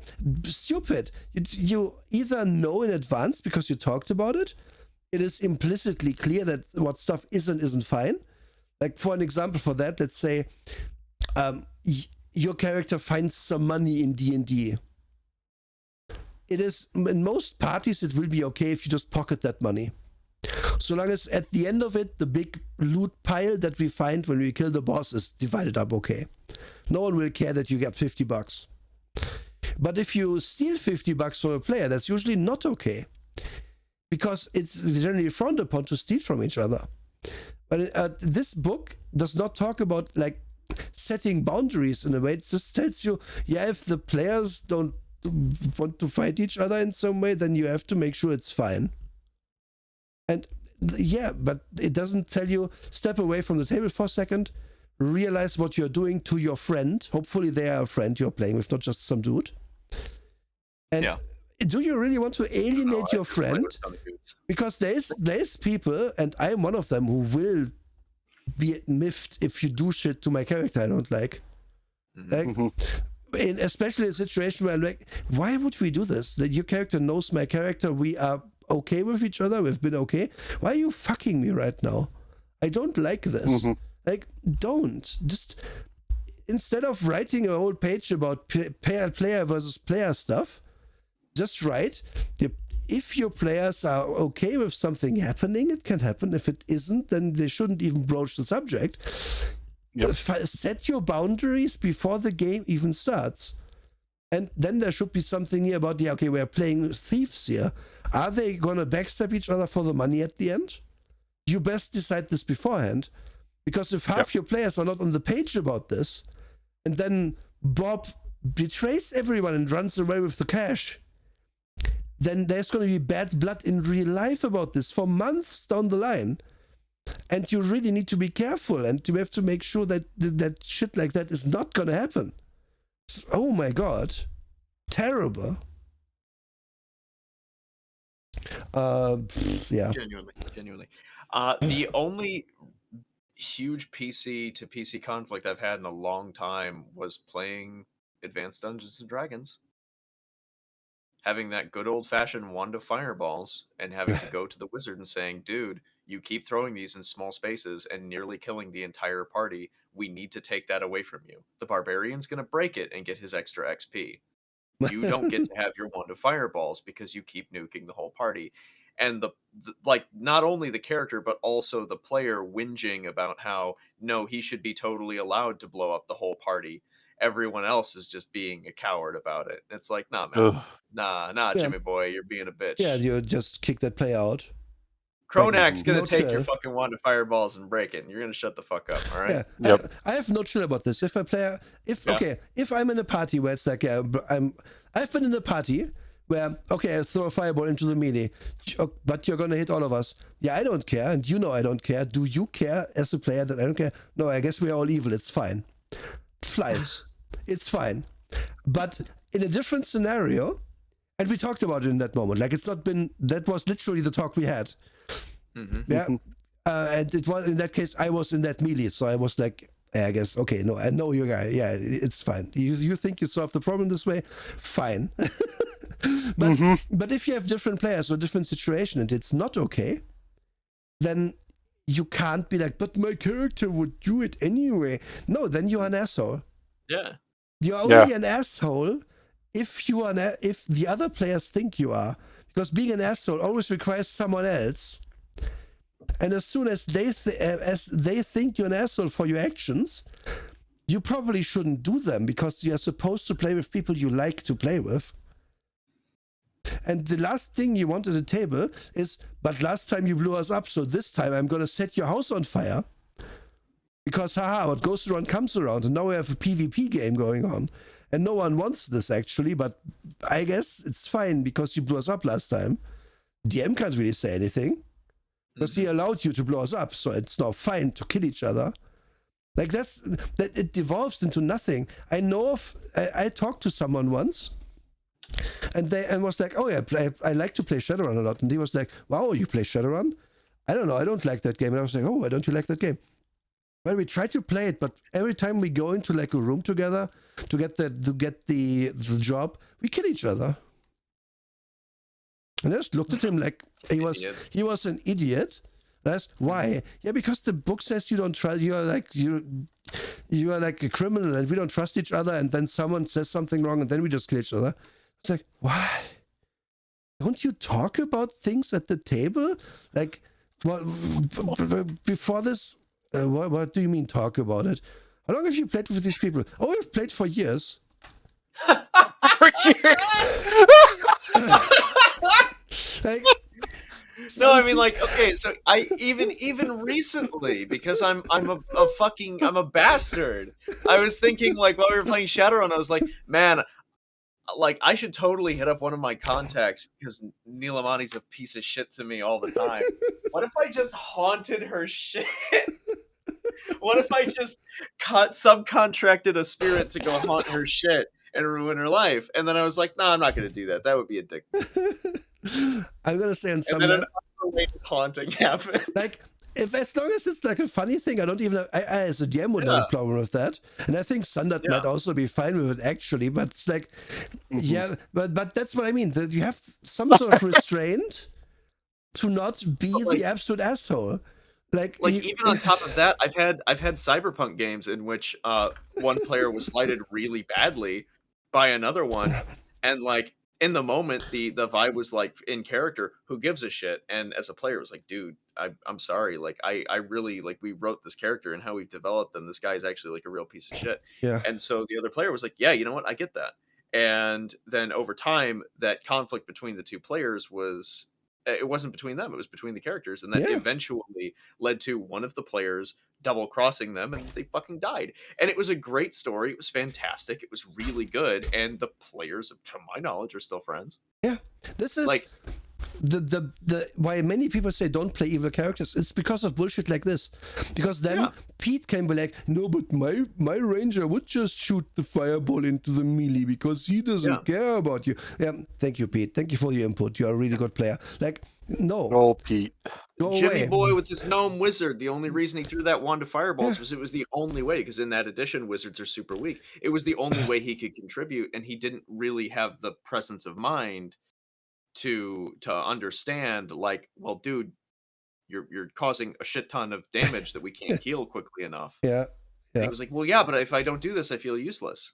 So my spell slot's 5 seconds. Like, it's, yeah, we get it, man.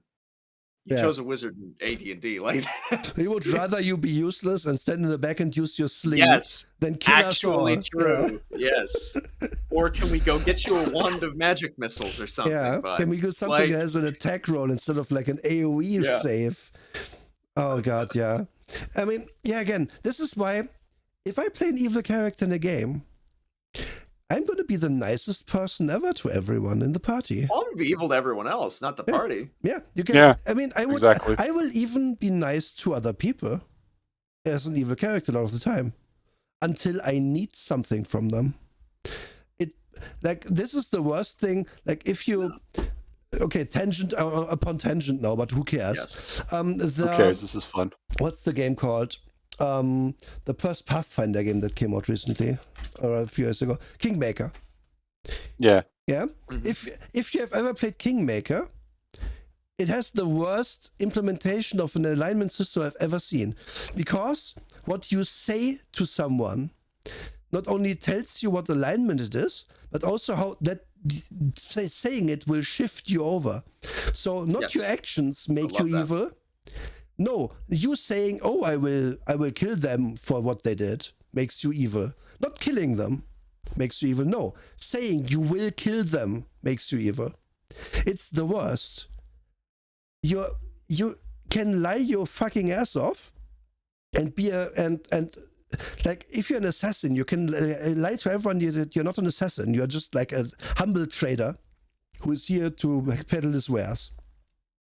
And then if you never kill anyone and just make some tables, then you might actually not be evil. I don't know.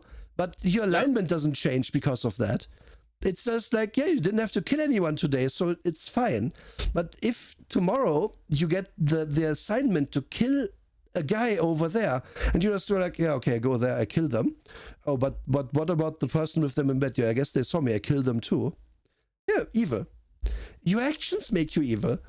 It's so fucking dumb to have it any other way.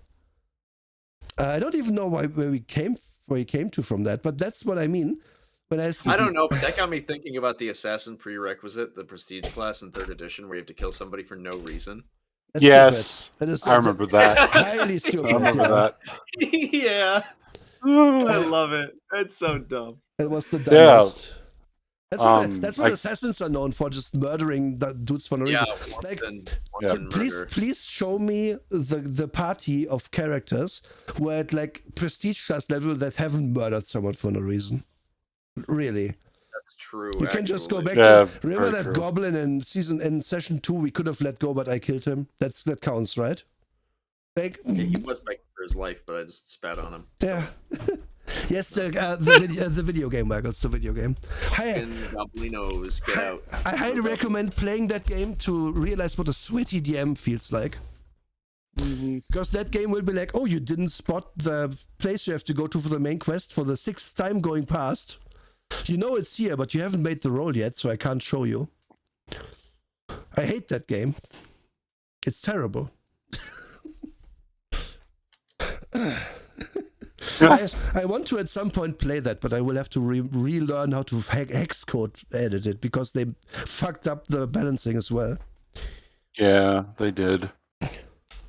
My contribution to the topic of playing evil characters is, yeah, I did run a game where everybody was playing basically an evil character. Anura was part of that game. Oh, yeah. And it worked out really well because all of the evil characters said, well, we're going to be stronger if we work together. Yeah. Like the most basic motivation ever that you could have for any other kind of party as well. Oh, we're good guys. If we team up, we can slay the evil god Hex Death or whatever.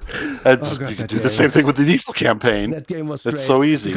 Because we had literally Skeletor in our party, who had like a Warforged Skeletor. And he did the voice as well. And we were like, we hate him so much, but he's our only wizard. We cannot kill him. That's the entire point of my character. That's the entire point. Is this dude fucking sucks? We hate him so much. He's so annoying. He's so powerful. Fuck that guy.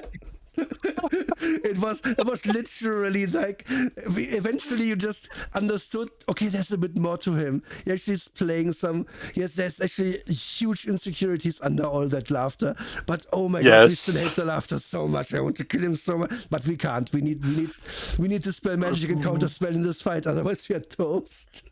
This is how so good. this is how you know that the game is not only bad but also just uninteresting.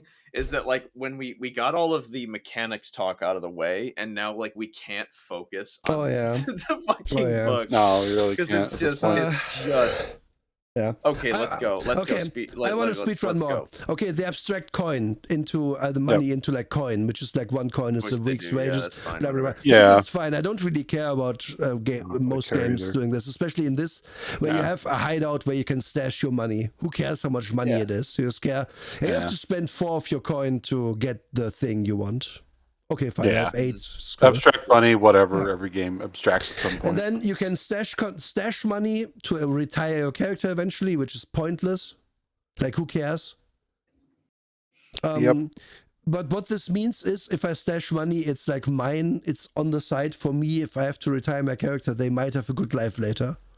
Like, I do not care. This is so bad again, because what's the point? Oh, I'm a scoundrel in a game about scoundrels and stealing stuff.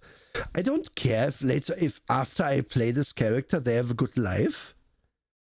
Not in the moment. This is kind of like board game thinking, you know? Like, oh, well, I won the game of life. That nobody cares. We're role playing. Like, go away. Is, like, it works in stuff like D&D where like player characters can keep existing in the setting after it's all said and done. Yeah. Like, even the setting that I run it in the same setting I write all my pulp stories and novels and shit. Like, but I set all that shit after the novel so that player characters can have their own stories and vibes long after. I have characters there that are 20 years old by now.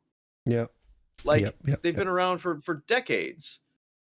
Like, that's the point in a system like that, in which you can constantly filter new characters in. But this is just like, well, who the fuck cares? Actually, who cares if your Blades in the Dark characters I living take there? it What's back that gonna give slightly you? because this also governs your lifestyle during play. So if you have $40, you can live in luxury during your play. This is actually it's actually a bit more interesting. But still, this doesn't really do anything.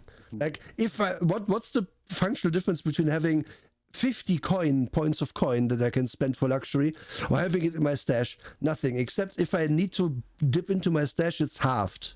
It's so useless. Why? Who cares? Just have coin. Yeah, like, it doesn't. You didn't need to have to it all the stash spendable at all. And a faction game. Oh yeah, you have your faction is a thing. Like, your Assassin's Guild is a thing. They have their own tiers, and they have their own, like, they have NPCs that work for you basically. Meh. Yep, you have turf that you have to defend. Yeah. The turf thing is kind of cool because you have like this little map of like, here's your layer, here's your direct turf where your people live, for example, and then these are the places we control in some way, and these are the alleyways through which we get to them. And then Man, that would be a really cool supplemental system for another role-playing game. Yeah, having like larger faction or unit combat would be really cool in a different fantasy role-playing game. Because what? Really cool. I'm sure that doesn't exist though. No one wrote this yet. Yeah, no one would touch that. Yeah, but no one's doing that right now because they don't like any of the current supplements. Yeah, the thing I love about this specifically is being like, okay, this is your turf. Oh, you're fucked with the vultures. Well, let me put their turf down. They put the turf twice the size next to yours, and be like, yeah, they are at war now with you. Good luck. That's the kind of thing I would really enjoy doing. And this is a fine system which works for what it does. Because it works actually really well. The abstraction is, for example, okay, someone attacked your personal clothier. They want to take that over because I guess they want underpants. They want your drip. Yeah, and you have to go from your turf through your layer to your turf to there, and in that time, stuff happens here that makes the situation worse. For example, like, you can use this map in many ways to make things interesting. Yeah, I think that's cool. And also, like, if they push through to your lair, they might rob your shit and what have you. Yep, works. That's an actual thing. Yeah, I really like having that layered up system in terms of layers. I mean, that's similar stuff that I use when I'm dealing with like factions and areas, right? Like, anybody attacking, say, like Broken Spire, they can't just like go in and like siege the keep. They've got to deal with the town. The road even goes through Thanlin, so you're gonna have to deal with that. So you've got a town and a forest, and then a smaller camp, and then the castle. Like you have to go through these different layers, and there's different benefits from dealing with those different things. Like that. That's really cool stuff. I like that. Yeah. I want to just make sure you all remember that we have these abstraction maps because spoiler alert, we're getting other maps later which I don't care about. Yeah. It also serves as visual storytelling when you have right in front of you, oh, this is our turf and also what we can work towards. Yeah. Whereas other games, like if it's just a list, that's not as visually interesting when it comes to this. Exactly. It's always, you don't have to have good maps, but it's always a good idea to have like a map of some kind about this stuff. Yeah. So a little bit of visualization often goes a long way. And we are getting, Emery, you said before we started this, that the art just gets worse in this as we scroll down. I think this is the first example of this. This is like clip art man behind a wall that is, texture. That is a mobile game ripping off GTA.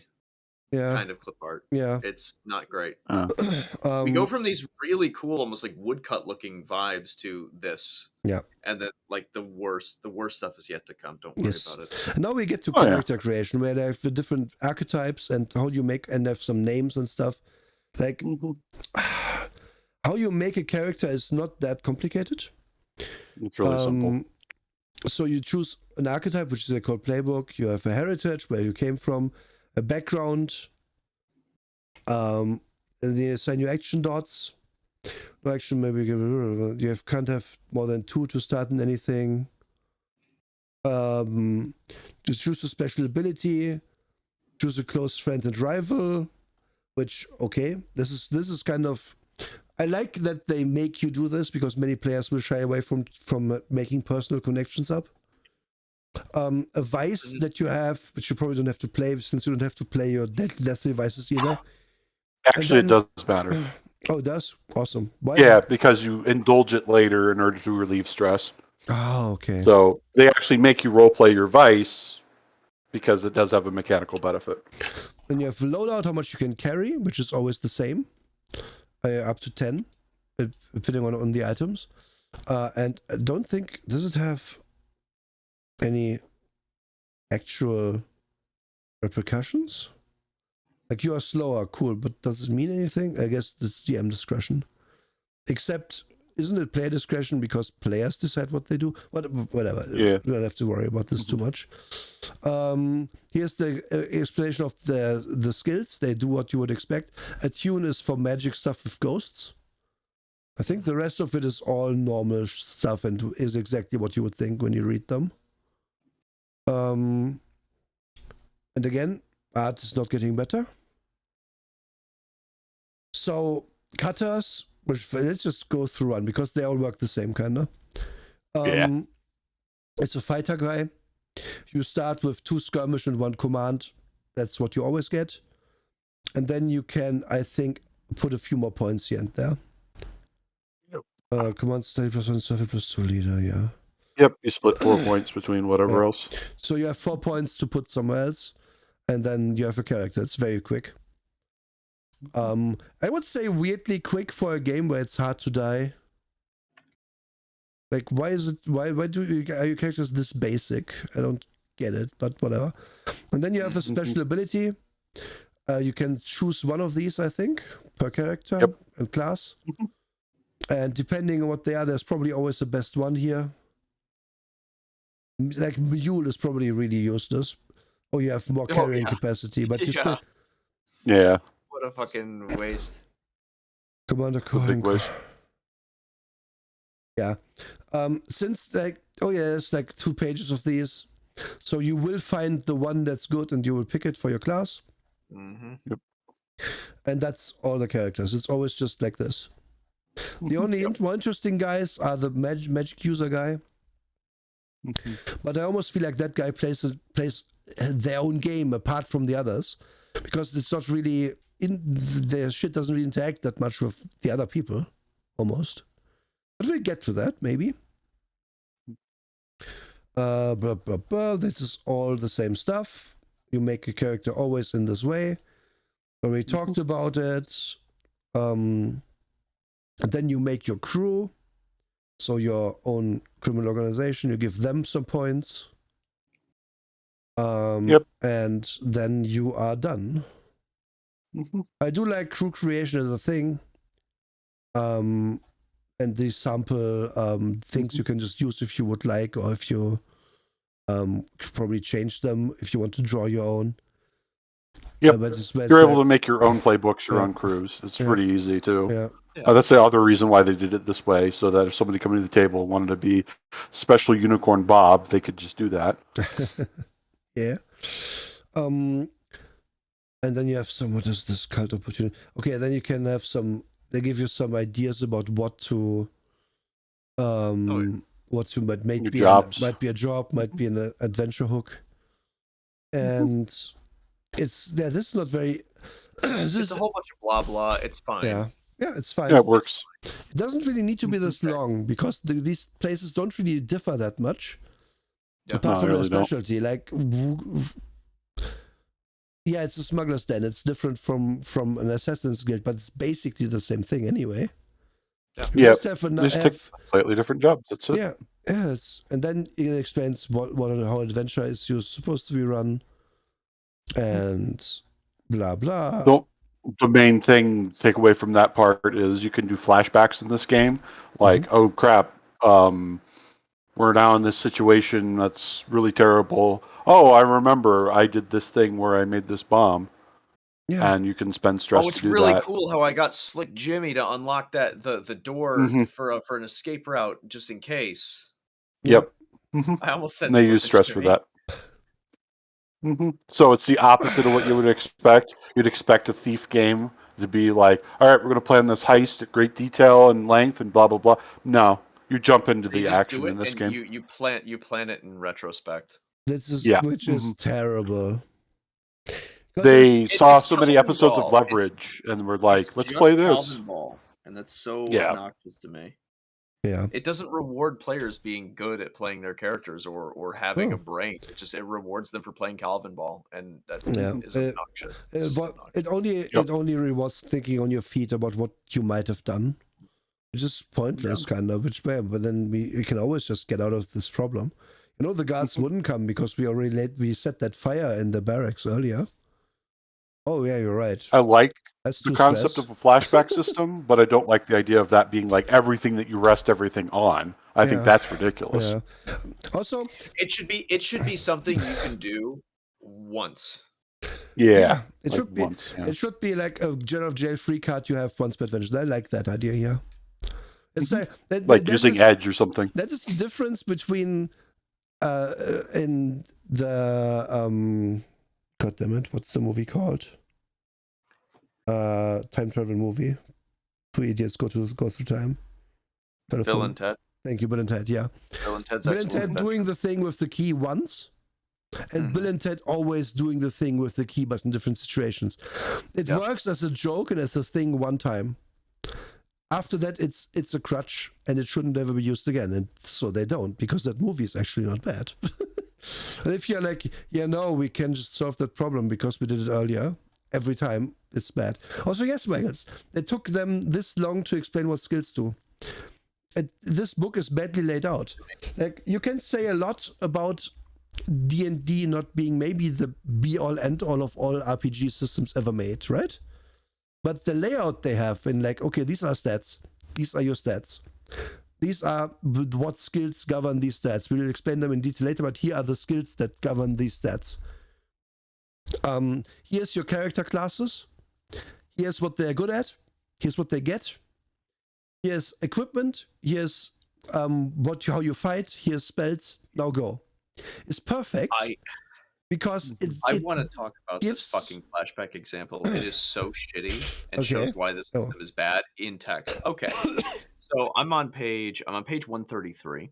Okay. For a flashback example, the engagement rule is a 2. It's a desperate situation. Blah blah blah blah blah blah blah blah blah blah blah blah. Hang on, I want to have a flashback for what?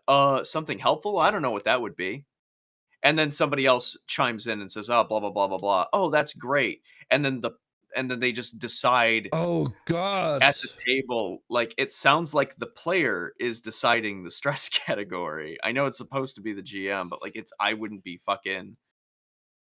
Wait, no, the player does totally fucking decide. Because look, like down later, you have them deciding what skill roll they're gonna have. Mm-hmm. Fucking the GM doesn't even tell you what to roll. Yeah, no. That's one thing about the system, by the way. The GM never tells you what to roll. We had that. I think the GM might. I think the GM might be setting the stress. We don't know because there's no. Why would you have ABC on here? Like who's talking? Who cares? But this is amazing to me. Hang on, I want to have a flashback. Okay, this is a player. The GM. Okay, for what? Player. Something helpful. Damn, I don't know what that would be. Anyone have ideas? So now this is player 2. Oh, what if you consorted with your Docker friends yesterday and they blabbed about the delivery story? Firstly, how did you have so this character A apparently has friends on the docks and doesn't think about those friends might know where the thing is. How dumb is this guy? How contrived is this written? But anyway, so B gives A this idea, and then I'm gonna assume I guess stress 2 for that. Oh no, actually, okay. He guesses stress 2. So this is player A. And now the DM talks. Sounds good. But let's make that consort roll and see if your Docker friends made any demands or complicated anything for you. And we need to find out how well this bomb works. Who was in charge of that? I did it. I wrote Tinker. Yeah, this is legitimately every bad writer's room. But you know what I hate about this the actual most?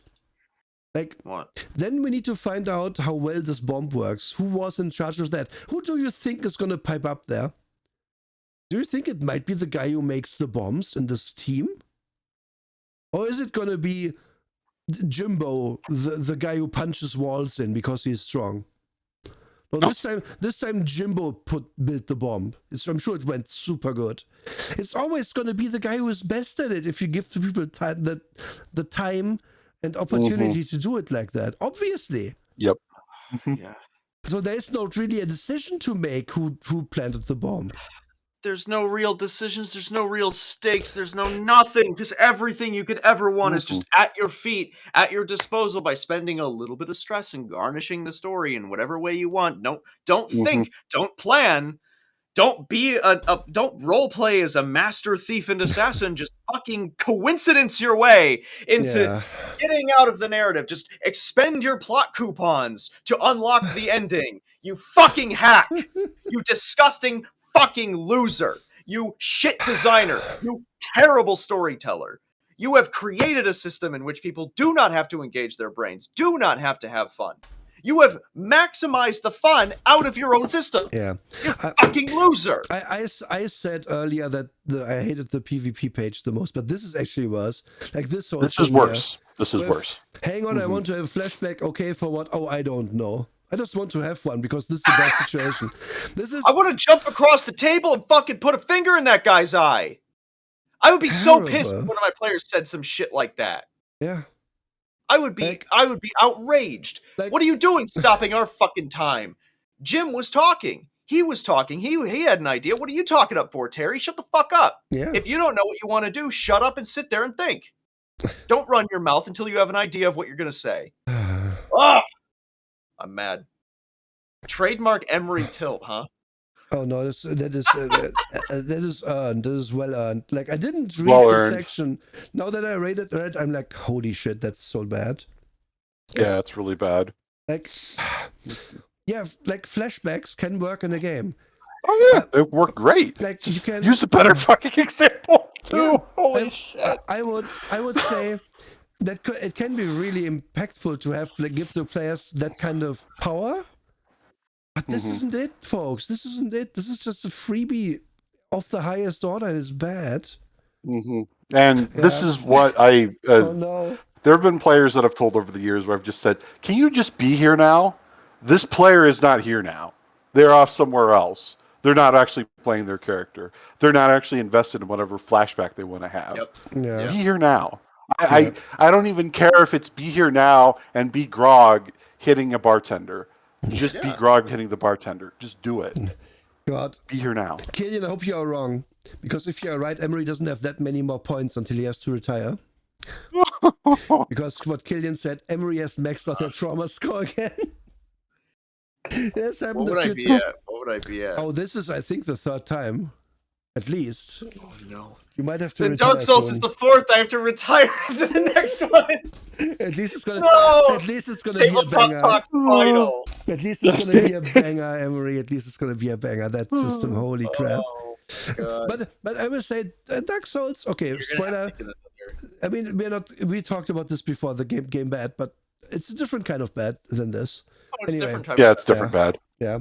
This there's 3 good ideas so far that we've talked about, but really shitty execution. Like you could run That's this. what really sucks. Yeah, here's the dumbest thing about this. If they had made this a 2-page RPG, this would be super playable. Oh yeah. Like just don't have all this extraneous bullshit. And then if a player at the table asks, "Hey, GM, would it be okay if we just did a flashback here?" I had a really cool idea. And you can be like, well, the rules don't say we can't have a flashback, so I guess we can do that this time. But let's not do it too often. Let's not get to a point where Bob is just like, flashback, I don't like this. And then every time Bob is correct to do that, because that's how you solve problems. Because as soon as something goes wrong, you can have a flashback about what you did to make it not correct. Terrible. Drake, do you have more to say about rules? Because I think we are done with rules at this point, are we? Just by the way, in general, I do apologize downtime. if people are not into my displays of anger and or passion. I cannot be genteel and under the collar all the time. However, I don't give a shit. This game makes me angry. Here's my take there. I just react differently. I'm also fucking incised by this. I just don't get super loud, except in very rare situations. But I'm with Emery in this. I'm 100% there, being like, no, this is terrible. Like, why did you write this? Anyone with a brain should realize that either half of this book didn't need to be written at all because it's extraneous, or that the rules you have come up with are bad. Like, okay, sometimes you have blindness to your own bullshit. I have been there. I have tried to design a role-playing system. It didn't go very well because it didn't think things through and played it too early. But I could have. That's why you have playtests, by the way. Yes. It could have eventually made that good if I had stuck with it, which I didn't do because it was just a spur of the moment idea I had.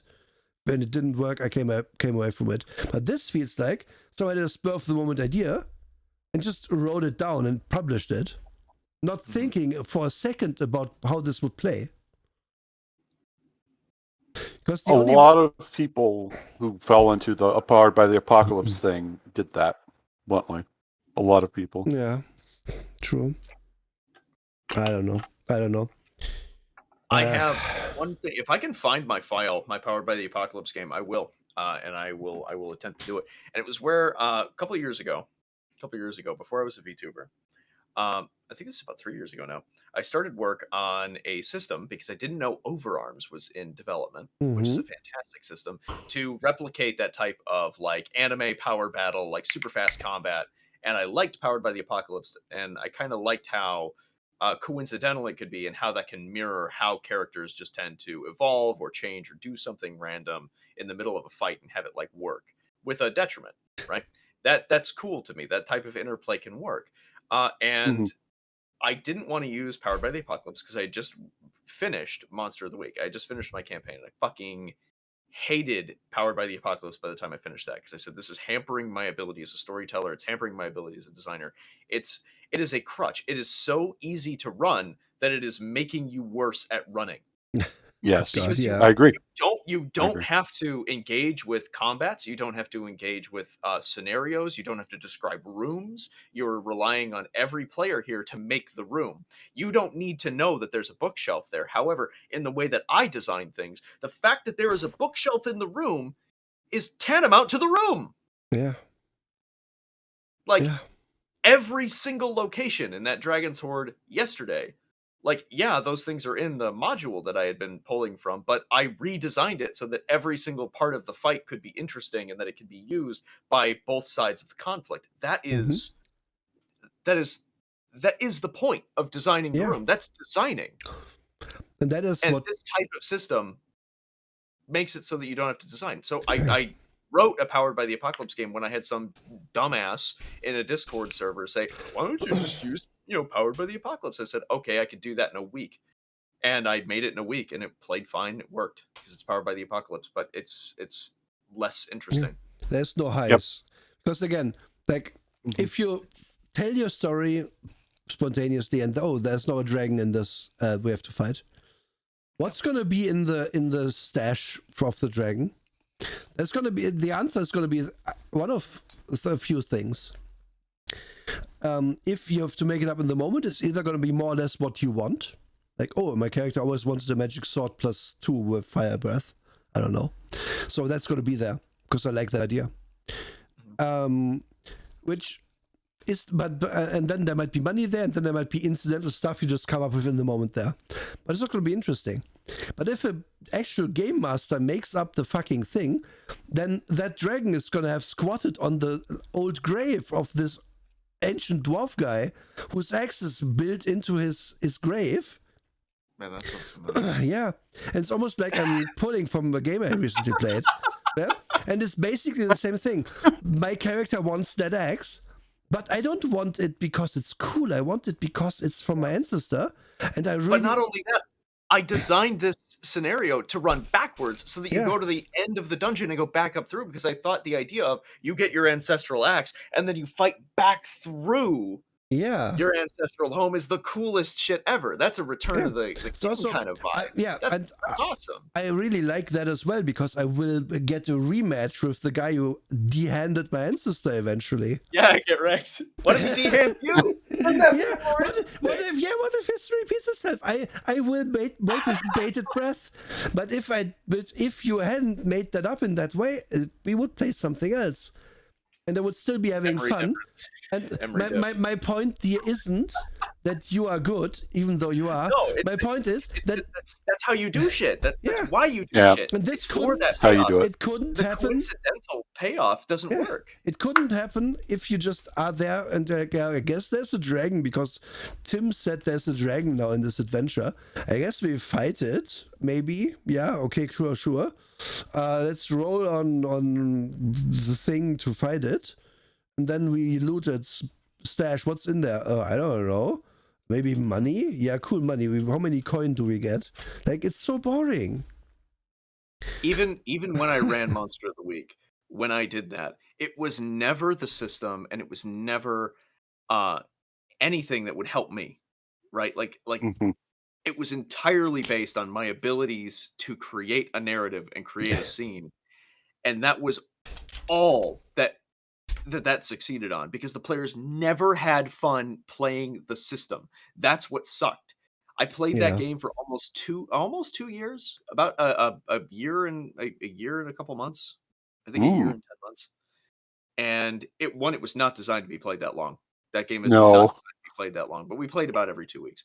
But anyways, so at that point, when people are so bored of the system but so into the narrative, like, I even considered switching it out for Pulp Cthulhu, because it's such a waste of time to hamper yourself with a system like this. Yeah. Your players will get bored.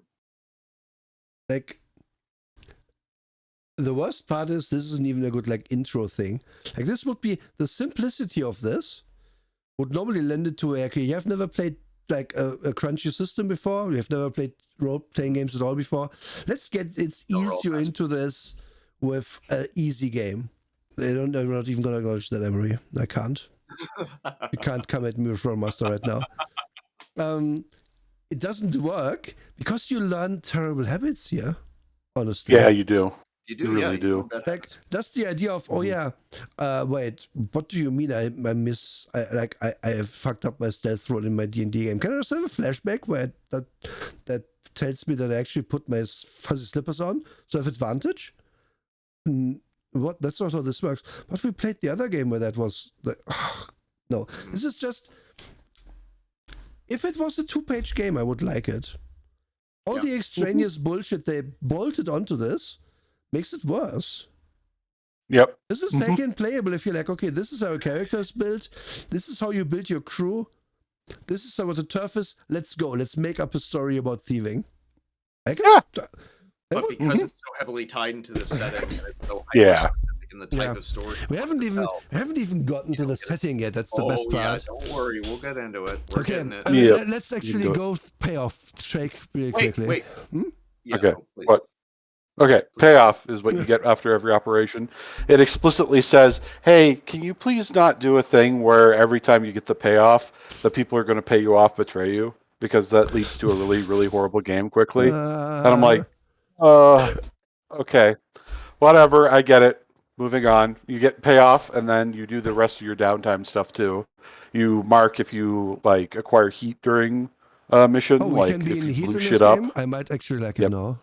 Are we playing furries? I didn't know that. Yes. This is an Omegaverse game. Oh, nice. Also part of the Dwarf Fortress universe as well. So spay all of your cats, or the game crashes. No, I mean, so in the context of like thievery, heat is like the law being on your heels, or enemies and being on your too much heels, heat, you get a wanted level. Everybody's played GTA. We know what this means.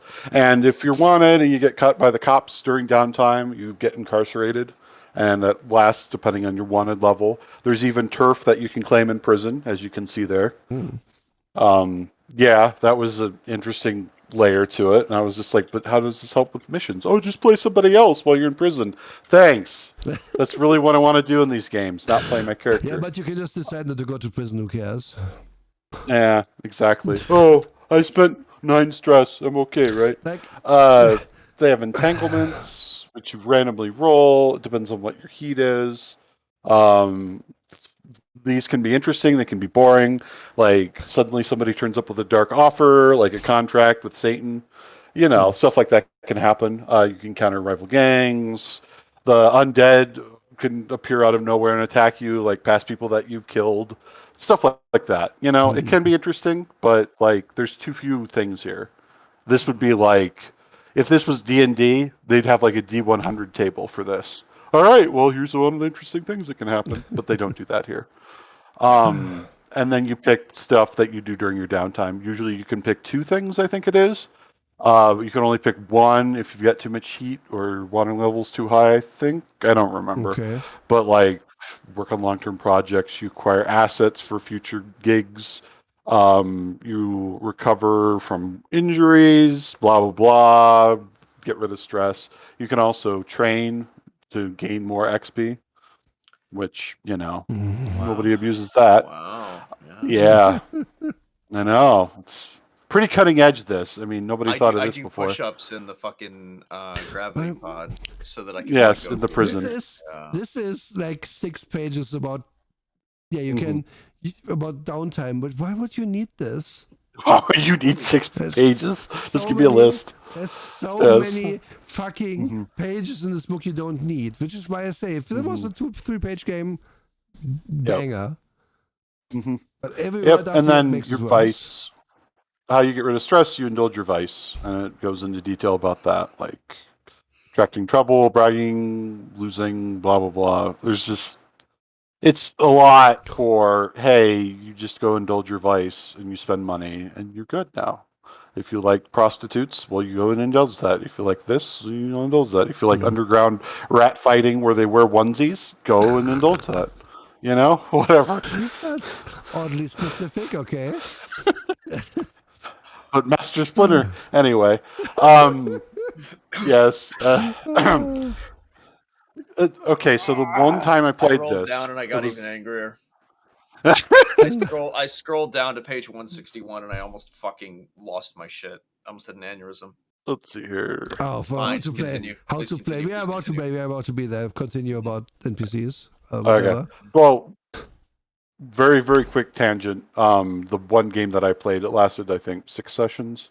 One other person was really into Ninja Turtles, so they really, really wanted to play a mutant turtle, and we let him. That's why the comment about Rats and onesies fighting. It's so ridiculous. But yeah, NPCs. Well, you know what an NPC is. Everybody knows what that is. You can talk to factions. Adjust your exactly. Adjust your reputation with them. Oh look, they made a summary. That's all you would have needed. I know. It's like they should have led with that. Oh my god! Like I'm so sick of this with designers. Just put that at the start of your section. That should be the whole and then we don't have to section. read the rest. Need the rest. Just do the table. Yeah, just do the fucking table. The table. Just explain downtime quickly and then give us the fucking table. Is this horseshoe theory? We've come so far around that now we're saying just do the table instead of, oh god. No, but no. Okay. No, okay. I have to. Since we mentioned Rollmaster, I have to put the demon back in the closet. No, if the table is useful and does something it actually needs to do, then put the table in. Like I don't say your downtime activities should only be this one table, but you don't need however many pages this was to explain that shit. It's not that hard to understand. Oh, reduce heat. Say, how do you reduce heat on the crew and roll your action? Reduce heat according to you put one more page in front or past the saying, obviously you have to explain a bit more what you do in your downtime. You can't just say, I train and then get 1 XP for free. You have to say, okay, I find like a trainer for this activity I want, and then I pay them maybe, and then that's how we train.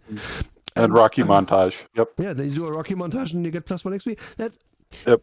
Fine. 2 pages. Do it. Yeah. It's okay. You don't need 20 pages of this. No one. People know how to play these games. Like for real now. It's not that unapproachable. I don't get why it's so many pages. I don't get it either. I really don't. It's like then with the language that's used, like it just meanders around too. It's not like cutting to the chase, which is like if you expected 20 pages, you'd be like, wow, they must have a lot of rules in there. No, they actually don't. Oh, and then randomly we just get an in-character thing. Yep. From we get somebody's live journal, but on an actual journal. We can know who this is if we copy this out and put it in chat. Wait. Yeah. I could read that. I guess he wrote that with his left hand and his right-handed. Because holy crap. Anyway. Anyway. If again, layout not great because this should be like a different underlaid in some other way at least. It should be. To make clear that this isn't rules, this is something else. And now how to play Emery. Why are you angry? Yes. I'm going to just read this and I'm going to be as calm as possible. And if you have any sort of kind of hype beast reactions and or super hot fire yells that you want to throw out as I'm doing this, go ahead and I will continue to read unhindered. Fiction first is a bit of jargon to describe the process of playing a role-playing game, as opposed to other sorts of games you might be used to. In a standard board game, for example, when you take your turn, you choose a move from one of the mechanics in the game, and then use that game system to resolve what happens. You might say, I'm going to pay 2 stone to build a second fort on my home tile. We could call this process mechanics first. When you do, what you do on your turn is pick a mechanic to engage, then resolve that mechanic. Your choices are constrained by the mechanics of the game. You might color it in with some fictional trappings, like the brave citizens of Baronia heed to the call of war and build a stout fort, but the fiction is secondary. It's flavor added on. In other words, the fiction is brought in after the mechanics to describe what happened. In a role-playing game, it's different. When it's your turn, you say what your character does within the ongoing fictional narrative. You don't pick a mechanic first. You say something about the fiction first. Your choices in a role-playing game aren't immediately constrained by the mechanics. They're constrained by the established fictional situation. In other words, the mechanics are brought in after the fictional actions to determine which mechanics we need to use. For example, in Blades in the Dark, there are several different mechanics that may be used if a character tries to pick a lock on a safe. It's essentially meaningless to play mechanics first. I pick a lock isn't a mechanical choice in the game. To understand which mechanic to use, we have to first establish the fiction. If your character is at their liberty back at the crew's lair with plenty of time to dedicate to opening the lock of the safe, then we could use one of the downtime mechanics, namely work on a long-term project. You might do very well and open it very quickly, or it might prove more challenging, requiring several attempts over a longer period of time. I could continue reading that quickly, but you don't say what mechanic you want to use. Now in our game, you say the mechanic you want to use. Shut the fuck up. Shut the fuck up, you hack. You disgusting, overly worded fucking troglodyte. Sorry, Shut Emery. your mouth. Sorry, Emery, I just fell asleep for some reason. I don't know why. Valid. Holy crap. Like, yeah, how many words can you use to say you pick an action? This is nothing. And the fact, this is a personal problem I have right up there. Holy shit. Talk about talking shit on like the idea of faction and base building right after you talked about faction and base building, in which you do the same damn thing as you do in every other fantasy RPG. The only reason this troglodyte doesn't like it is because it's fucking fantasy. I can tell from the way he fucking writes. You know what the best part is? What? Picking what skill you use is the first thing you do in this game. Yeah. Yes, that's what I meant. That's what I said. Yeah. So literally. Yeah, I know. This guy has no fucking. This guy is an NPC. He's an NPC. He doesn't know what the fuck he's talking about. He's convinced he's a genius, fucking incredible five-headed super brain from the sixth dimension. He's a fucking moron pedaling away at a rusty typewriter in a basement. Like, you are nothing. Like, this is 2 pages of nothing, and then more nothing follows. Yeah. So much nothing. Why do you talk about action routes again? We did this. Even down to Fields of Blood, right? Which is one of the. I think it's called Fields of Blood. I don't know. Don't quote me on that. But it's one of the things that Matt Colville worked on for 3rd edition. It's a supplement made for base building and whatever. It is whatever. It's very mechanically chunky, as 3rd edition is, and you can see the bones of that still kind of clinging on to Kingdoms and Warfare in a very strange way. And if those books had been Fields of Blood 2, it would have been a better book. But I can get the reason why you want to branch out from your old design, even if it disappoints every single person who backed you and paid you. And gives them a thing they didn't pay for, effectively scamming and frauding your entire fan base. But anyways, that's a topic for a different time. But to say this shit in a book in which you have actually shown that you have a decent idea of why players build these factions and why people want to affect their local area. Players want to have a base. They want to have Castle Grayskull. They do. They may not understand how. They may not get how it interacts with their character and how their character interacts with the world. But with a firm or a firm but gentle guiding hand, you can show them how these things interact. You can show them other characters doing these things and how they have minor one-to-one effects and how their actions still affect them even if they're not directly engaging with them. Like that is, yes, you've touched on it. But then to talk shit on that when it's obvious that, dude, you just don't like D&D, another one of these fuckers that you can just see. It's like, you just don't like this one specific game, don't you? And you think you're a fucking super genius from Dimension 12. Newsflash, buddy, you're not the hero. I also enjoy this interaction here. Please tell me how this is different from D&D, because clearly it is. Player, so he has the amulet. Okay, I'm forcing him to hand it over. GM, okay then. How are you going to do that, player? I look him square in the eye and command him to hand it over. GM, cool. It sounds pretty risky to me, blah, blah, blah, blah. So this is the same as being as when the GM is like, hey, yeah, that guy has the amulet. ... Because the GM in the normal game just describes what's happening. Can I try to intimidate him? Can I try to intimidate him? Oh, it's going to be hard, but you can try it. Maybe you'll hand it over. Okay, I roll it. Yeah, cool. Same thing. It doesn't matter. The player still is this game acts like the DM is going to be like, oh, in D&D, well, this guy is there. He has the amulet. You have to intimidate him now. Like it's a point-and-click adventure game where I have to use the fish on him to get what I want, because that's what they put into the game. No, it's not like that. Like, I'm convinced a lot of these people I used my wrong emote. I'm going to use the right one. It's fine. Like, literally, I'm convinced some of these people only played computer games before this. Yes. Yes. These are the people that played D&D and were just like, man, I didn't get to what I wanted because my DM sucked, but I'd rather play a character like I did in this video game. but then they don't know how to explain it. So then they explain the exact same thing that happens in Dungeons and Dragons, then says, no, this is my original work.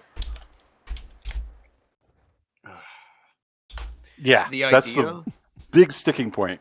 This is my original work. No, it's not. The people come to tabletop games. It's the Skyrim problem where they just want to like steal everything and be bastards and whatever. But then like, but then I messed up. Wait, I want to undo my mistake. I don't want to live with that. So can I like flashback? You've implemented save states into tabletops. Congratulations, you're a fucking hack. Like what? And then imagine taking how to choose an action. How is this a page? How? Yep. But I thought you said you don't choose your mechanics, huh? Yeah, but I thought you said it's fiction first, huh, bud? Yeah. Explain yourself. Fucking idiot. I hate this guy. What? The show is making me older. It's making me older and grumpier. This is what's going to cause me to become like the oldest, most like shut in war criminal of an I refuse to take any sort of it's all your responsibility. fault. No, I refuse. No, it's all yours. No. I'll blame it on you in my memoirs. You can blame it. That's fine. But I'm not gonna write a pamphlet against you. You probably blame me the most because I'm the one who did this twice in a row. Oh, this will be nice. No, it's not, Drake. One of the only things so I skimmed this section a little bit. One of the only good things it tells you is at some point it will be like, oh yeah, by the way, if a player fails, you shouldn't be like, yeah, you pratfall on top of the cake and then you piss your pants. No, you should be like, you do something cool, but then the other guy happens to be better in the moment. That is good general thing to get into, because it's not a good idea to tell your players, oh, you failed, well, that sucks because you suck. No, you should be like, yeah, you're cool, but the other guy is just also cool. Because that will build up the narrative more for everyone. If you're like, yeah, you basically made it, but then this happens. Instead of, you step on and the first step you do, your pants fall down and everyone laughs. And that's how they find you. No, that's obviously terrible. But yeah, I mean, there's a page here for every skill telling you what it is, and this should be at the very front if you want to have it. Then it's probably not necessary to have a page of this. God damn it. Oh yeah, here in the best practices is like player get best practices, and then you have GM best practices, and GM best practices were kind of what I said there. And then this is running the game. GM goes blah blah blah. You have no say in anything because this game is weird. Yep.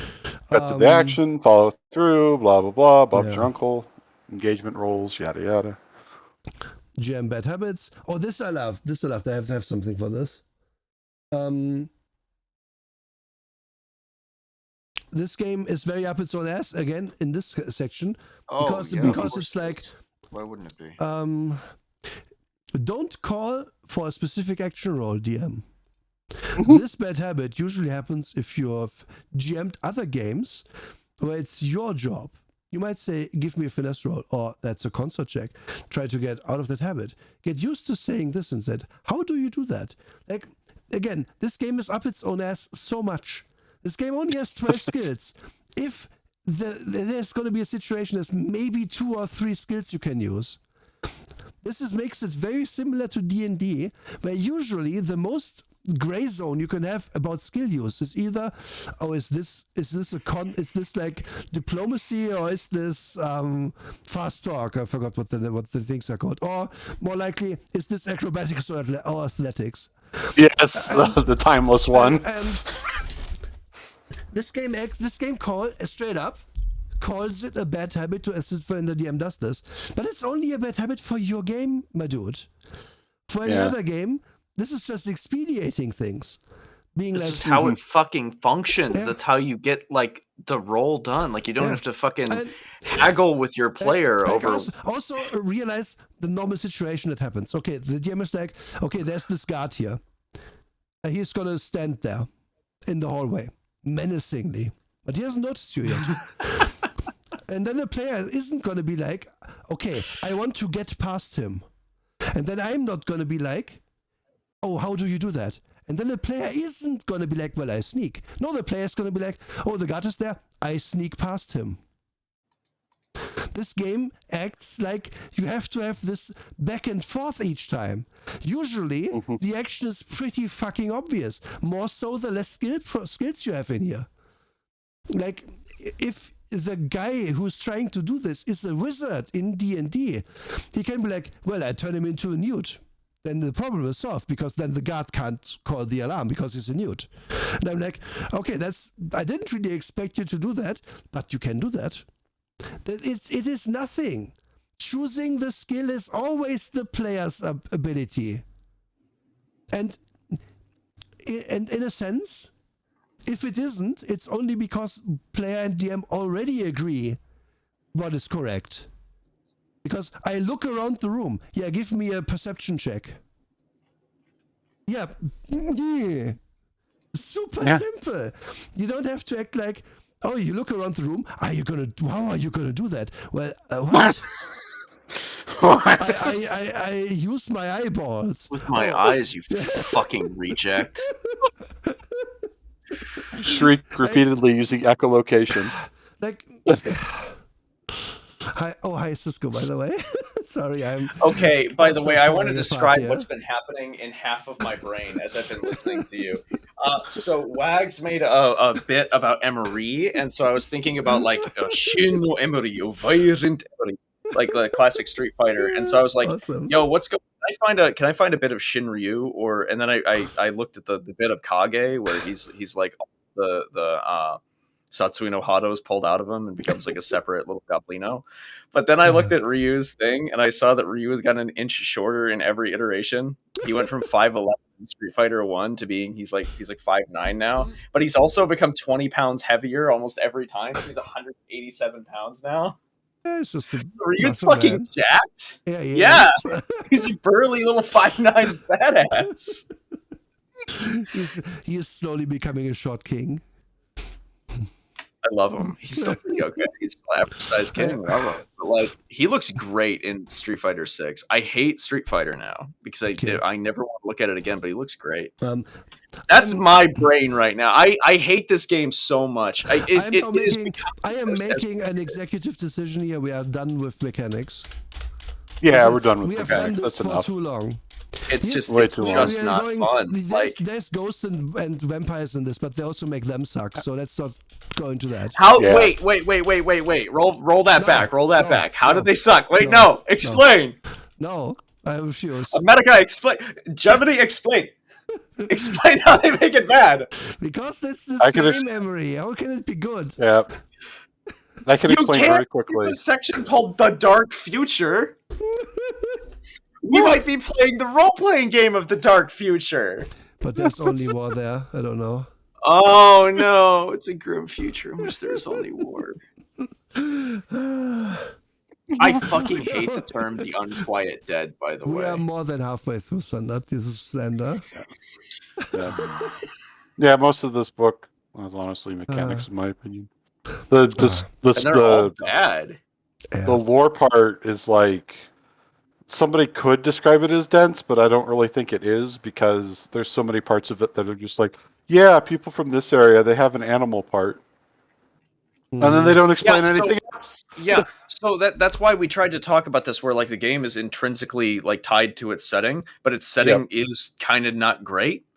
Yeah. It reads like somebody's GM notes. You know what? It just hit me that the place is called Duskwall. Yeah. Isn't the place in Dishonored called Dunwall? Yep. Awesome. Yep. So if you have played Dishonored, you know where this game takes place in. Minus the whales, I think. No, they have deep sea leviathans here, as they're called. Awesome. Yeah. But do they use the oil to power things? And can you throw their oil explosions at other people? Yeah, instead they... I don't think it has mermaid swaggles. They take electroplasm from them or something. Oof. But whatever. Same thing. Life energy. Oil. Same thing. Lauren Low Budget. Good name. Thank you for the follow. Hi.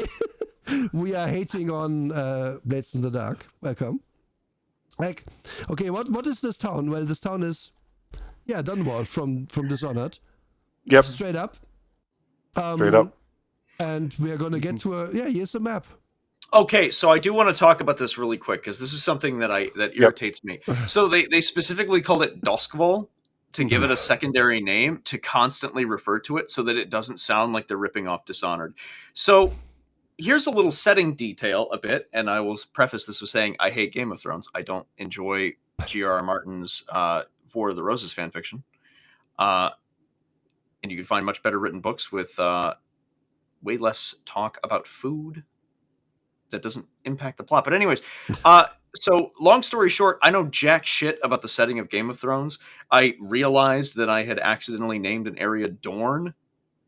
Ooh. And I was like, oh, I wrote that name like 12 years ago. I had no fucking clue that was a place in George R.R. Martin's fucking whatever shitty setting of Easteros or whatever. And like Easter Sunday. But like, who gives a shit? I'm calling it Dorne. I'm spelling it my same way. If you want to call it Dunwall, do it. Have balls. Like, okay, first they do an owner Enough or whatever. of this nonsense. I want to just point out that this is the Dunslow is the most British place I've ever heard. Mm-hmm. Oh yeah, that's pretty British. We should probably rename the UK to Dunslow. Nope, immediately. All of it. Effective immediately. Yes. It has been decided, UK listeners. Yep, sorry, that's where you're from. And this is, by the way, why this guy gave himself a map credit. Yep, this is why. Right here. Yeah, this auto-generated map. Auto-generated map that doesn't look like GTA crossed with Longmar. No. This is the worst part of this map, like for anyone who doesn't caught on. So there's lots of channels here. This is not like at all like Dishonored. And it's not at all like it's just a cheap way to make it look interesting, like to make the different districts like pop a little bit. It's so boring. It's like not a good. It's a passable map, but don't act like high and mighty because you made this town at the mouth of a river. It's not special. Also, this isn't. I do want to point out this isn't how districts work, like in terms of like architecture and city planning. So the fact that Charter Hall and Six Towers take place over approximately 3 different chunks, with half of a connected chunk being both part of Charter Hall and Six Towers, doesn't make sense. These would be split at the rivers, and Charter Hall would be that center one. You would have Six Towers being the one below, and the one above would be something different. Like. Also, can we just talk about Brightstone, Night Market, Coal Ridge, Silk Shore, like White Crown, Thing Place? Box. Thing Place. Yeah, done slow. Yeah. Yeah. Oh, and by the way, back up in the character thing, they explicitly said, hey, do you want to be a minority? Here's the place where the minority... Here's Minority Island. This is where the minority is from. Is this just Fantasy Haven, City of Violence? Might be. Wow. Oh, I live in the Noun Place Different District. Noun Place District is really good. Noun Place is amazing, yeah. But wait, have we cottoned on to this? Is this just Byron Hall, I believe, rewriting Haven under a new name? Could be. For a new generation of gamers? Was there a city map in that? No, it wasn't. Byron Hall is not that guy. I forgot his name. No, it's not. I think Byron Hall is the Mate Fatal. I don't want to. Haven is better than Haven. City of Violence, sorry, is better than Fatal. Okay, but finally, when we're here, I do want to talk about my biggest problem with this setting and why I think things like Cyberpunk and this have a weakness. Yeah, right? Please. So they put up all of these. These are lightning towers. All these little things that are up on the side of the map and all around it, and they ward off ghosts and shit from the Deadlands, right? Yep. Now, when you say that, all the player wants to do is explore outside because they understand the map and they go, oh, okay, I get what everything here is. I want to go look at everything else. Same thing with Cyberpunk. The most interesting thing in Cyberpunk is nomad gangs. Yes. Absolutely. What's going on outside of Night City. And like getting players interested in what they have inside the bounds of Night City is actually way, way, way harder than getting them interested in nomad gangs. It's so much harder. Yep. Like if you tell a player, oh, you can't go over there, then you create the expectation that eventually we are going to go there. Yeah. Because that is just how that works in the brain of people. And in any story that's like, oh, we can't go to Ravenholm. You fucking know you're gonna go there. You're gonna get a shotgun. It's gonna be awesome. It's very basic storytelling, and also your setting isn't interesting. It's a single city. Who cares? It's gonna run itself down so quickly. Like the thing about Shadowrun, again, I have to mention it now. We are obligated here. Like we're setting in Seattle very loosely because I don't know Seattle for shit. Like the real Seattle, never been there. Yep. But that's fine because we can leave that place. We can go places if we want to. It's just a backdrop to make the story happen. But this game is like, no, you can't go out. Like there's ghosts out there, ghosts and garbage. Yeah, well, ghosts and garbage sounds awesome. Actually, can we make Ghostbusters in this? Maybe. That would actually be really tight. That actually sounds really tight. But like, I'm gonna pull again from my own setting here. I could run an entire game inside like the bridge city of Taris, where like Nick's from, which would be very similar to this. Or I could run it in Gran Eris, like the greatest city on the continent, or in Jormire. I know that setting pretty well. But the way that you have to do that is that you build out and you start the players on the smallest or the inner part of the onion so that they are interested in places they can't go, right? Yes. They would be interested in the night market. They would be interested in, Charter Hall if you start them in Crowsfoot and say, you're a local gang in this area. That's much more interesting. Yep. And yeah, they detail 3 things outside of the border. They detail the fucking old port, which... The Old North Port. What the fuck is that? That's not north. That's a south fucking port, you moron. Yeah, which one is it? 6? 6. It says the Old North Port. What the fuck are you talking about? North used to That's the south port. Port used to be in the south earlier, Emery. No, that's no. In the olden times. It's fantasy. The poles shifted. Okay, yeah, all right. And then it was Then it was too confusing, so they had to bend it. Yeah, they have to get this joke off of my chest very badly. Okay, please do. Oh God. Yes. So when you were describing the onion of your setting, and you start on the inside, you have to move out. Are you saying you want players to go all ogre the place? Yes, I do. Yeah. Oh no. And then I have 2 ogres try to eat them. But yeah. This is no, the reason that I started the players in the place that I did. I'm sorry, I'm talking about my campaigns so much. I'm just my brain. Oh, you're good. Is melting. But go off. Like I started you guys in a very old school way in terms of D&D, and then introduced one weird thing, starting in a regular town, and then there's a brain monster. That makes you want to investigate the brain monster, and.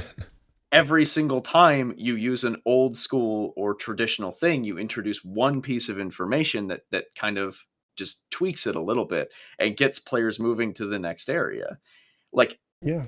You can do these things. It's really solid. But you just gotta get people interested. When I make a setting or a campaign, I should say, I always start with, okay, where are the players to start? It's going to be like a small place when we're going to spend some time there. We're going to get to know that place. And then we're going to think about going out for reasons that are either character driven or plot driven. And then we are going to go to the bigger place that's adjacent that I by then know what it is. But if I start out, for example, I can think, let's make it like a border town. Let's say they do a lot of wood harvesting because it's a wooded area. And from just those 2 ideas, I can make an adventure where it's like, the wood caravan is getting attacked by goblins. We have to stop them. They're taking the wood to build I don't know what. Yep. And maybe it's magic wood because this is a magical setting. Why wouldn't there be magic wood? Maybe they need for ritual to summon their stickman. Who knows? We can go a bit silly. We can go, depending on the characters especially, we can go serious with it, silly with it, just see where we land. It's going to be fine. But the point that you made, which is super correct, is eventually we want to leave the place. Yeah, that doesn't even matter if we have roots there now. If we know some people and we have a friend who lives there, the story should bring us outside that place eventually. We have to safeguard it maybe because we care about it now, or we don't care about it and just want to go because the people are weirdos. And whatever the case may be. The first thing you guys did when you got a keep was, all right, hey, can we set aside some time to fix this up so we can go and continue the adventure we wanted to do? Yeah. Good.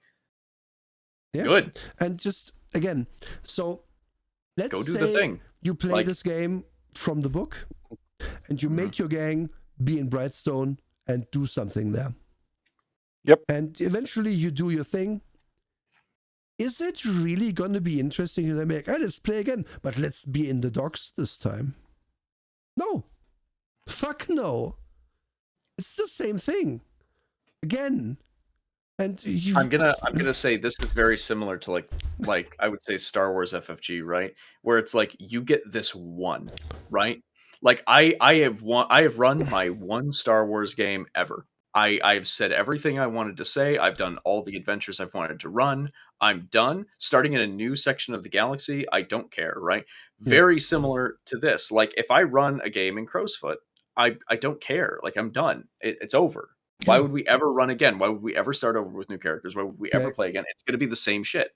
Yeah, it's so obvious that like the only thing that can happen here is, okay, my gang in Crowsfoot, we took over the turf from the other gang that's here, so now we control this part of the city. Cool, awesome. But now the guys from Char Hollow and the docks, they are encroaching on our space. Like the smugglers from the docks, they're really making bad, giving us the problem with the drugs they peddle in our place and so on. So then you go to the docks to do shit, and then eventually you have gone to the city, seen everything, and what do you do then? You have to change the setting then. But this book is going to give you 50 more pages about this place and nothing about changing it for later. It's you can never play it again. You just can't. Yeah. And the setting is so obsessed with its own specific characters and what goes on in every single area with its notables. Yeah, like it there's mentions just people there's by no name. point. It's terrible. Like This is- I can understand if you're doing a setting, right? If I give you a fucking source book for my campaign setting, and I go, hey, over here in Kjormire, there's this one asshole who's hanging out. He hangs out in a tower. He's kind of a weirdo. Like, yeah, that guy would probably show up in the book. He's probably there. But like, I'm not going to force that on you and make it a central thing about the campaign setting. No, that's just an NPC over there. These are characters that you have to engage with the way that they've set these things out. They don't want you to make your own notables for I almost said Whitechapel. What the fuck is it called? Who cares? I'm not Might as well be called I'm that. not scrolling back up. It's all done slow. White Crown. That's it. Yeah. But it's like they want you to deal with like Lady Freyla. They don't give a shit about your stuff. And that's a shame because they actually have a really good setup in terms of like the rumor mill. I actually kind of like the rumor mill and the remarkable occurrences when we're getting into all of these like roles. And look at these at these factions. They don't want you to make your own factions. They want you to deal with the Lampblacks or the Servosi consulate. They don't give a shit what you want to do. Yeah. They really don't. They really don't. This is very much a case of if you want to write a book, just fucking write the book. Write your book. Just write your fucking book, man. It's fine. Write your book. Do your movie. Do your TV series. Whatever. Do those things. Because like all of this at the end of the day, they wanted to do, let's have Dishonored, but I don't know, let's have it be like Peaky Blinders. Then go fucking write that. There's more people here, vice go write it. purveyors. Now, past all of this garbage, I actually do like the next section, and I will say this is pretty good. The idea that this is a random street generator, and it goes from like mood to the impressions on it, like what really gets you, what is it used for? What's the type of road? What are the details? I like that. I like detailing buildings in this area. I like their people generator. They have a map of the larger area. I didn't even realize. Of course they do. Yeah, they do. Yeah. Yeah, they do. And then very short descriptions. For a city that's all about, we have the channels because of the big river. Where the fuck is your river? Yep. Don't ask. Don't talk about it. Why is it so far inland? What the fuck? Yeah, don't worry about it. Idiots. But like, yeah, there are actual cool things here. There's like a devil table, which I think makes a really cool creature. Like it looks neat. You know what like, the best part is about this map? What's that? Why would you make all these train tracks if you have boats? All of these are harbor towns. Yeah, and they're all connected along the coast. Why would you make... these people know nothing. If this is the whole town, how long is this bridge? Idiots. The point... Wait, the point of the railroad would be to connect along a more straight shot. Yeah. What the fuck is this guy thinking? Realize, please, what a motherfucking engagement it would be to build a bridge that's like hundreds of miles long. No, they did it in Naruto. They did the bridge in the Land of Waves. It's fine. Even if it's tunnels, it's still the same thing. No, shut up. It works. It's fine. Yeah, sure. Here's kicks. Okay, fine. Actually, we have some pages of Kickstarter backers, which is my condolences to all of you people. So yeah, you guys got scammed. And then we have an index, so this book gets 1 point. And yep, 1 point for index. Yep. Oh, Killian, I'm sure if they can build a bridge that long, they can make a boat flat enough to go under. Or make it like have a thing where it lifts. But I like the idea of my flat boat a lot more. I'm sorry. I'm just thinking of the idea of a steamboat that goes up to the bridge and then it origamis itself flat and just goes under it. Yes. Yes. Like, this book fails on every level. What is this? What is this? Yeah. This is a fucking continent-spanning railroad thing, but it's not connected to this, so I guess it's fine. It's just free floating. Idiots. And when I first saw this map, I thought it was literally a copy pasta of the world map from Dishonored. It also has, like, but God, it makes me think of it. Yeah. Like, God, I want to. Yeah. And I know. Wait, it is. Wait, it is. Is it? Wait, it is. Yeah, it is. Share. I got a world map from Dishonored. Here. Look. Wait. Like the sizes are different, but it's like it looks like a near Yeah, like they're like moved around a little. Wait. Yeah, it's like these 4 islands here. Mm-hmm. Yeah, shit. they just moved them around. They just made them different sizes, yeah. Also, look at those names. Oh.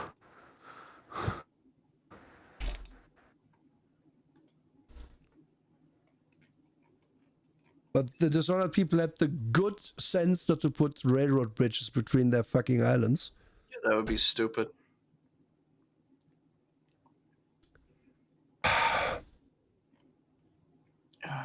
Amazing. I just want to quickly say. Can I talk some mad shit on the world building and naming conventions here? Okay. Yeah. So for one, every single island sounds the same except for Aruvia because they wanted their exotic desert kingdom. However, weird thing, why in your exotic Persian desert kingdom is there a place called Mistport or Bright Harbor? Colonization. Why does every single continent sound the same? Why is there a place called Kethris? Why doesn't each location have their own vibe, right? Yeah. Their own naming conventions. But it wouldn't even make sense. Like oh God, it's just awful. This is terrible. I hate it. Mm-hmm. Big railroads though. Big railroads great. Yeah. Is the South Island just mini Africa? Yeah. Mini Africa looks like kind of like Australia a little bit, you know. I don't think I think they didn't think that far. I think they just wanted 4 islands to put stuff on. Yeah, that's kind of how it is because like the descriptions of each of those places are so short. Yeah, this is like, imagine writing 50 pages of extraneous bullshit about roads that you explained before, and then having 1 page for your world map. Yeah.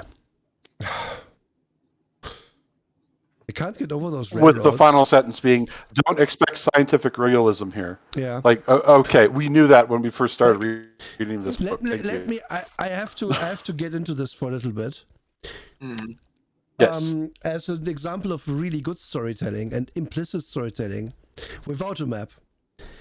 Because the only people who ever made a map for that game are fans is Disco Elysium, where it's like, we have these isolas, which are places inside with normal physics inside a larger world where physics has broken down, and you can sort of travel those places because physics breaks down slowly, and if you find the right routes through, you can get to the other side of it implicitly. Thus, you can have truckers that go through the nothing and come out on the other side of it changed because you truck through literal gray area nothing for days to arrive at the other place. But there isn't water in the way because it's actually like a real planet, and some of this nothing is over the land. But then there's also places like where the game takes place, Revershaw, which is a harbor town, and they tell you, if you sail in that direction, eventually you go to the nothing, to the pale. But if you sail through it here and there in this particular place, you get to Seoul, which is another like Isola of normalcy. That is way, way cooler, and the world building didn't need a map where it's like, but we have put the train track here. It's so dumb. Yeah, exactly. Like, it gives you nothing to have this map. Do you know why I have a map for my campaign? Nothing. The only reason, I have one reason. It's actually multiple reasons. It's a reason with many sub-reasons. But my reason is so that I can accurately track trade and army movements. That's it. I don't do it for your benefit. Like, you guys going from a place to place, if I tell you that this place is 3 days away, right? The map gives you a great grounding point, but it's pretty accurate. Usually, it's like, hey, you go here to here, and that's how we track this time, right? Like, that's fine. But I'm keeping it so that I can understand where an army is going to move here, here, and here, so it makes sense. Yeah. What type of commerce and trade is going to be here due to its geographical location. That's it. It's the only reason I have that map. If I do, you don't need to have this shit. Yeah, if I do a D&D game, off table, because I think it's kind of helpful to have like a map in an online game, but offline, the only time players get a map out of me is if they go to a cartographer and buy a map. And then I'm going to be like, okay, you get this map next session, because I will draw that map for you. And I will make it as accurate as that fucking cartographer made it. Yeah. And it's not going to be a real map of the real world. It's going to be, this is the best I know. Oh, I guess I forgot to put Northport on the map because I'm a human who drew this.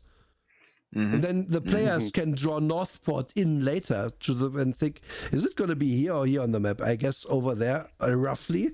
Doesn't matter because we need to know it exists. We take the boat there anyway. Yeah, fine. But then I had it before where a player bought a map, and the only thing that cartographer could do was bullshit that he was good at his job.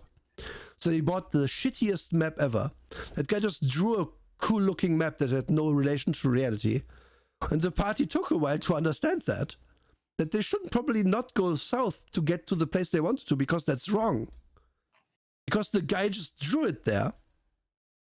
They got lost for like 3 sessions before they were like, this map sucks. Let's go back and find that cartographer. And obviously that guy left by that point, because it was like on the market stall and so on.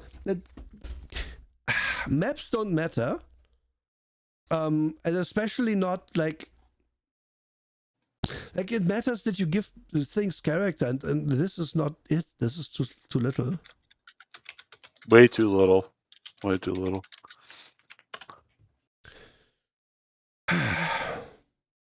But yeah, this is an example of building a game system that's supposed to work with a particular setting, but if your setting doesn't nail it, it doesn't matter how good your system is. It doesn't fucking matter, because the system would have been actually better if it was for a generic whatever setting you want to come up with. Yeah. If they had actually gone that route, it probably would have been better.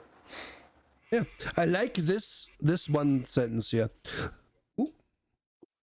Azure, thank you for the raid. Welcome to the suffering. Hi, raiders. We are probably not going to be long for this world, but welcome. We are tearing the ass of Blades in the Dark apart because it's a shitty game. But I will say this one sentence is like, if they had leaned in on that, I think this could be a very different, better game. This was once a storybook fantasy world of magic and wonders, which was destroyed, and an industrial civilization was built on top of its ruins. That sounds cool. That's way more interesting. Give me That's that actually setting. really cool. Give me this. Yeah. Like lean in on this. But don't tell me, like, if we go 50 pages up, don't tell me that in... Okay, this is too far. That in... Come on. Yeah, they're starting. That in the very important place of Barrow Cleft, and there exists a guy named Hester Vale, or possibly a woman, a woman, who is the matriarch of the oldest farm family. Who cares? Like, if you as a DM can't make that up, and maybe find different occupation. Yeah, maybe find something else to do with your life. Maybe play an actual board game like he was describing earlier. I don't know. Ezra, we haven't slept since 8 a.m. yesterday. Ezra, please. Please, Azure, what? Get into bed, please. No. You can just horseshoe it. Just stay up and you'll be fully rested. No. You'll sleep later. No. Don't listen to the bad Emery. Emery has gone rogue. Yeah, Emery's gone Joker mode. This is it. It's the Emery who laughs. We're done.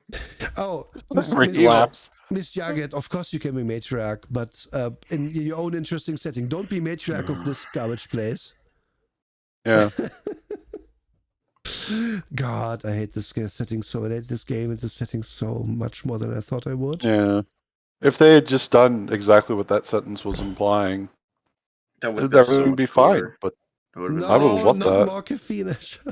God damn it. Because, like, that evokes, maybe we can do Indiana Jones style stuff as these thieves as well. But no, that's not in this game. Like, the setting is interesting. There's good stuff in here.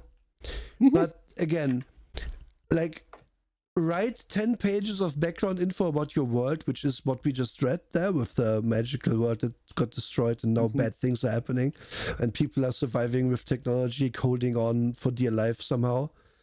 Put 10 pages of that in, then put 3-4 pages of your rules, which aren't that complex, instead of 200 pages, and then you are done and it's a good game. Like, if this game had just stopped writing like a day in, it would have probably been okay. Yeah. But because it's a Kickstarter, and I'm sorry, this is a through line almost with these games, because it's a Kickstarter, which clearly made its goal with like 5 pages of people who got paid enough to get in the book, which is not everyone who gave money in these usually. We can look up how much they made. Wait, Kickstarter, Blades in the Dark. So it did very well, and because of the age it came out in, it won like 2 awards. Yep. So yeah, they asked for $7.5K. They got $180,000. Where the fuck is that? Where the fuck is that? It's a good question. Where's that, bud? With all your clip art and shit. Yeah. Where's your art assets, huh?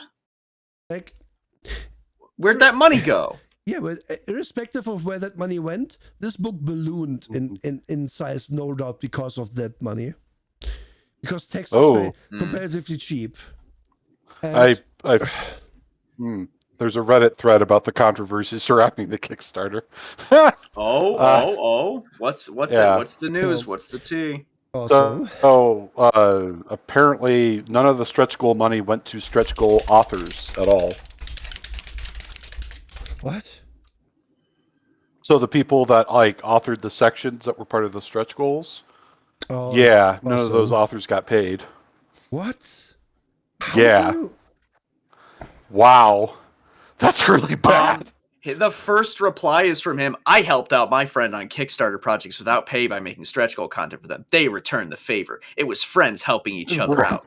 It wasn't for exposure. This was the default for RPG Kickstarters. Like, oh, God, no, it's not. No, so you pocketed the fucking money. Yeah. To everyone who's frustrated, I feel the same way. To anyone who feels cheated, if there's anything right I can do, fuck off, dude. Piss off. What a douche. Oh yes, a default. Oh look at. I'm willing to pay the authors if that will expedite the work for anyone. You fucking pay them to work. Wow. You piece of shit. Wow. You fucking asshole. That is one of the worst things you could. Oh. I'm sorry for causing that feeling. That's really. Yeah, awesome. I'm sorry for your feelings. Okay. Yeah, thanks. I'm sorry that I made you feel bad. I'm very sorry, but I'm not going to take. I'm going to give anyone pay though. Holy crap! Oh no, there's also a lot of the people who worked on the stretch goals. They're going like, "Oh, I was fairly compensated for my work and this and that," and it's like, no, you weren't compensated for your work here. You were compensated later by the publishing company, not from the Kickstarter. Yeah, like, that's the difference. Yeah, you're not getting the stretch goal money paid to the writers. You're being paid a regular salary. Like, you're not actually being paid from where you should have. Like, that's whatever. Yeah, terrible. Yeah. It's one of those things, like, people just don't get it with all these crowdfunding things. It's like, every time that there's a controversy, it's like, it's usually over this. Like, I got 1.2 million for My Little Pony Shadowrun is Magic, and it didn't go anywhere. That's what fucks me up every time I think about, like, okay, I'd like to continue. I'm still doing work on my own stuff. If I launch a Kickstarter and I go to my Discord server and I go, hey, and I've said this to a couple of people, but hey, if you want to design an adventure here in this setting, I'd love for you to design it for this level, and I pay you out of that Kickstarter. That's it, done, easy. Yeah, that's it. That's fine. What the hell? Why would I ever do this shit? Holy crap! Look at the money you could give this man. $495 at most. Holy shit! Don't even get everything. Okay, it's too hardcover. What? Only 170. Yeah, because you get 4 hardcovers in that one. What the heck? Yeah. Oh, he didn't even create the factions himself. Of course, it was backers that created them. Backers, yeah. That's what I assumed. Like, oh wait, he put himself in there. This is one of the guys in the book. Rainbow. Thank you for the raid as well. Hi, raiders. Holy shit. Hello. We are just looking at this scumbag. We're talking about Blades in the Dark, which is a TTRPG, and it's spilling the tea. Wow, why is it like that half of these now are turning into they were a drunk who wasted all their money, or they were somebody who scammed everybody? Like, half of these are turning into that now. Like, this also explains, this guy also did this book solo, which explains why it's laid out bad. Solo, heavy quotation marks. Oh no! I mean, he did all the work he could, and then he didn't credit other people. Yes, but he laid this out. I'm pretty sure. Oh yeah, I'm certain he laid it out. Which is why it's such a bad layout. Oh yeah, it's got to be 100% why. Oh yeah, thank you, Rainbow. Please lurk. Yeah. Why do tired people rate me today? What the heck? It's fine. Yes, please. It is so crazy how we continuously run into these people in this era of tabletops, in that like mid 2010s era tabletop, where it's just the most scumbaggy fucking soy boy pieces of shit who are bad designers. They are terrible people. They don't pay the people who work on them. They don't credit people. They churn out these garbage systems that show no respect for any of the designers or work that has come in the 40 years that came before them. Literal lifetimes before them. And then they're garnished with awards by more pieces of shit who have never done anything with their lives. It's insulting. It's disgusting.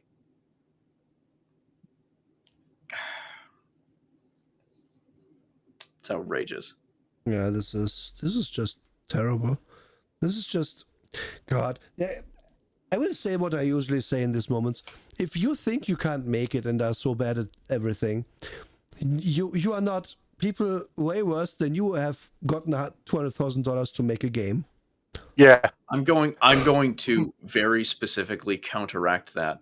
Not only did they get 200,000, they got lucky. Oh yeah. Oh yeah, for sure. Your failure in your professional let's say outreach may just be because some dumbass wrote his Dishonored fan fiction and soaked up all of that Kickstarter money.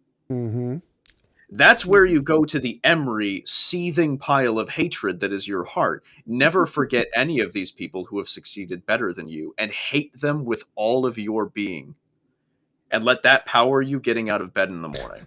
It makes you very powerful and also very athletic. God, I despise these people. Oh, there was a novel as well. Oh no. I'm looking at other people on other sites who are complaining about James it too. A. Moore wrote that. Is that this guy? He's No, crediting himself. Guy. No, it was a different name, right? No. To watch it, it's him as a ghostwriter. That would be awesome. Yeah, I'm looking at as a ghostwriter through Upwork under a pseudonym. He publishes his own work for himself as a ghostwriter for his own work because he hates himself that much. Yep. I'm looking at other stuff on other forums, and like there are people that backed it specifically for like individual supplements, and I've looked at those individual supplements, and the supplements are like, 10 pages, 8 pages, stuff like that. And I'm just like, holy shit. You people threw like, I'm assuming some of these people threw $50 at this, just winding up getting an 8-page supplement. Tell me which supplement it was. What is it? I don't know how to pronounce this. It's spelled JHEREG. Not on this list. Okay. Like the smallest amount you can pay for the extra city guide is $25.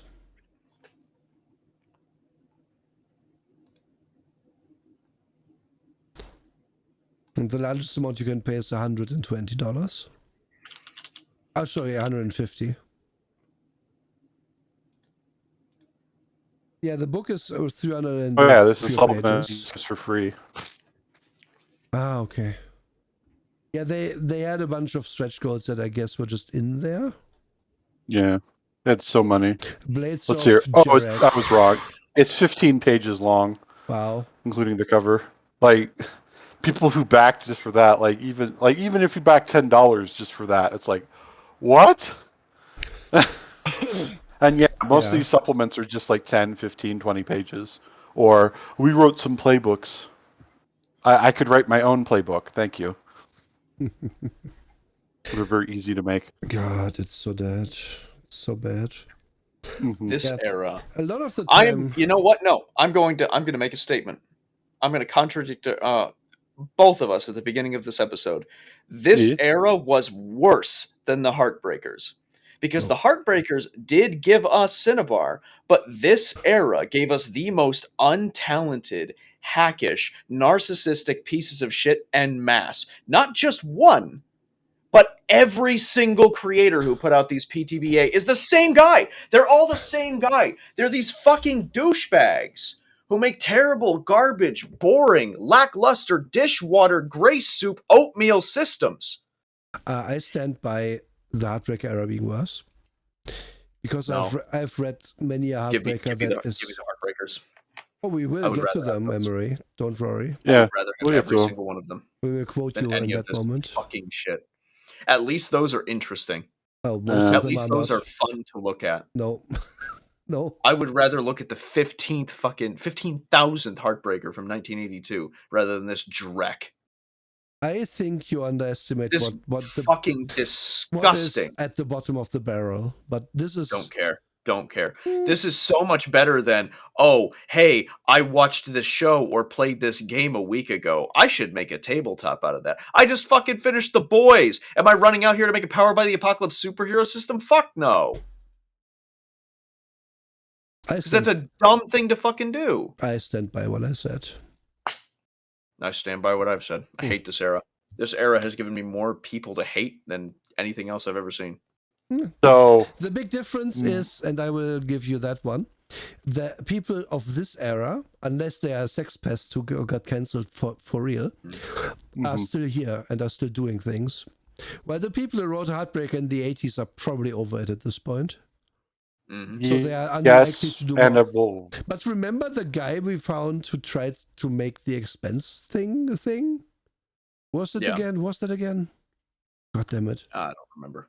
The guy who wrote the Rollmaster Cyberpunk thing. Oh, yeah. I mean, he wasn't any less of a scumbag. He just didn't have Kickstarter back then.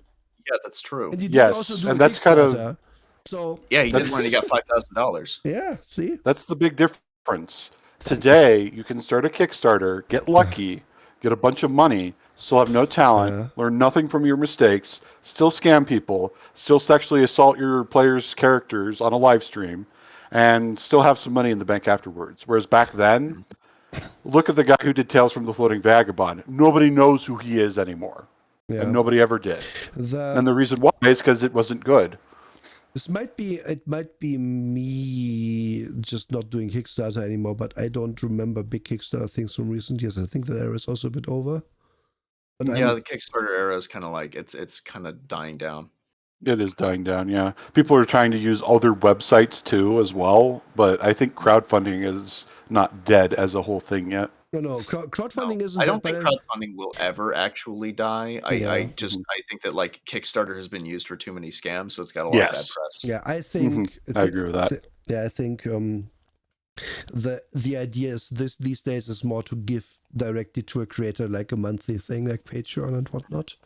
Yeah. Oh yeah. Which is, I think, for a lot of the time, that isn't really about getting a product immediately. That is just about supporting someone you like.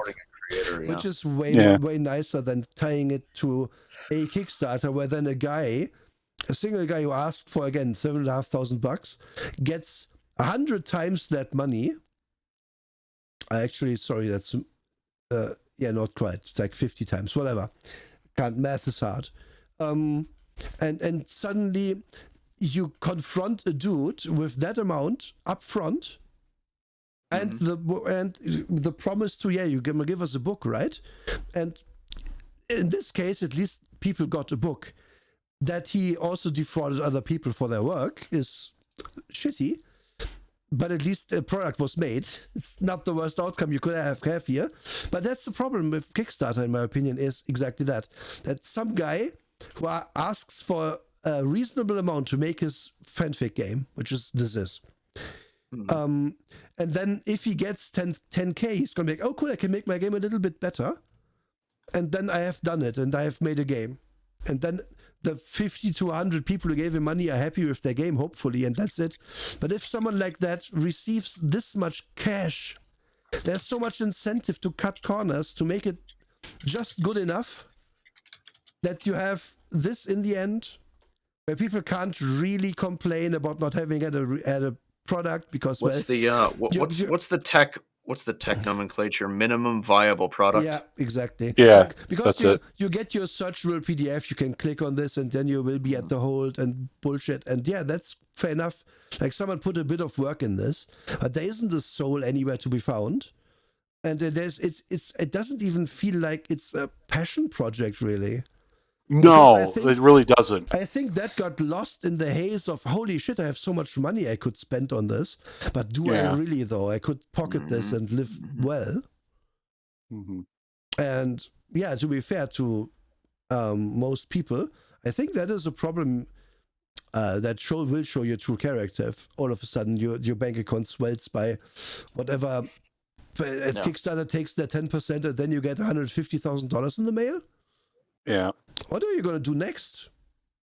Like, you're going to spend some of that on bullshit immediately. Yeah. And then hopefully enough is left over to make your book. Yeah. It's very sad. Yeah. And it frustrates me because this is the kind of stuff that our community has now given into, and the type that this entire like publishing business has just died to. Now incredibly talented designers die unknown in fucking DM's Guild, while these morons soak up 10 times what they should have made. 10 times what they asked for. I wonder exactly when did Dishonored come out? Ridiculous. Oh, I can't type. But when did you release? 2012. Okay, so it didn't exactly write the coattails, at least that much, because it's like 3 years later. But yeah, but yeah, this isn't like the concept of this of weird spooky city, you be a thief in it isn't exactly like the most original thing ever. No, it's not. Hasn't been for I don't know hundreds of years really, and yeah, God, I'm just it's just shit. It's just garbage. Go away. Yep. Like it's another single person wrote this and it was bad. It is again. It is not on the level of bad that we have been at some of the games. No, it's functional. This is like functional. It works. It does work. I think it works mainly because it is so simple. Mm-hmm. But yes, a lot of the stuff that we talked about was just you don't need to have all of this text. Like you can simplify it and it works. You know, I do still enjoy the faction stuff. I do still enjoy how they handle turf. I think that's interesting. I think that could have been a game in and of itself. Yep. Oh yeah. As always with Powered by the Apocalypse, it is held back by how simple and just honestly blunt the game is. There's no nuance to its mechanics. Yeah. It pretends to be the opposite of whatever role playing games are, and it's boilerplate. There's nothing. Yeah. There's no interest, there's no spark, there's no life behind it. The second you tack Power by the Apocalypse and playbooks onto your system, you lose every single thing that was nice about it. Yes, the idea that you can't make a game mechanically complex and still engaging is just wrong. It's so wrong. So wrong. Like there's a difference between having to understand like, oh, what I do roll this dice for my damage and why? Oh, because my weapon does that dice to it. Like it's not. People act like D&D is complex. It isn't. Like the people who don't grasp it just don't want to don't want to engage their brain even for a second, and you couldn't play this with them either, because then you get to the crowning moment of this book where it's like, I want to have a flashback. Okay, why? What's happening? I don't know. Someone else come up with that for me? I just want to get an advantage in the scenario. What? Yeah. Can I just have an advantage, please? I would say that like Shadowrun is a legitimately complex system. There's a lot going on in there, and it's tough to wrap around if you don't play it every week. You know, anytime we have a break, like half of the table, even people who have played it before, fucking forget what's going on. Yeah. Shadowrun, like you have to like you learn a lot by playing and by continuously play. This true. Yeah. And also in like the average Shadowrun game, there's a lot of balls in the air. You know. Sure. A lot of balls. Whereas like D&D, all right, we're the party, we're here in this place, let's go. And it's just necessary whenever you're adapting it to, hey, this is the postmodern era, and we're thieves, but we're also this, or that, or the other thing. We can do this. Yeah, there's just a lot. But that's why I love Shadowrun. I love having all those balls in there. It's something I talked about with like Kingdoms and Warfare, how it was kind of weird where it's like, why are there any other options other than adventuring party here? Like no player is going to build a martial regiment. Like that's something you as a GM say, like, I'm going to make this campaign in which we start as mercenaries. Oh yeah. And you guys are playing as a mercenary company. Like that works. Yeah. Or you guys are playing as members of a wizard's guild or something like that. Now, I don't like those starts because I feel like that leads to singular characters. I agree. I agree completely. That's what I was about to say. All those starts, like there's a Shadowrun supplement where it's like, oh, you can play as the cops. It never works because it's boring to play as the cops, actually. It's very boring. And I would like to, if possible, find like to go to a parallel universe where this guy actually got like exactly what he asked for, maybe plus 10% for a meal. The book would look the same. I think the book would be half the length and have none of the fat and be better. Honestly.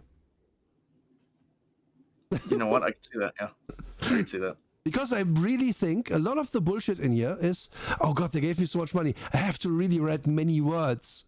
And you don't read the words. It's so easy. As a writer designer, I look at it and I go like, you know where that money goes? Art. To make the thing look better. Yeah, there's so little art in here.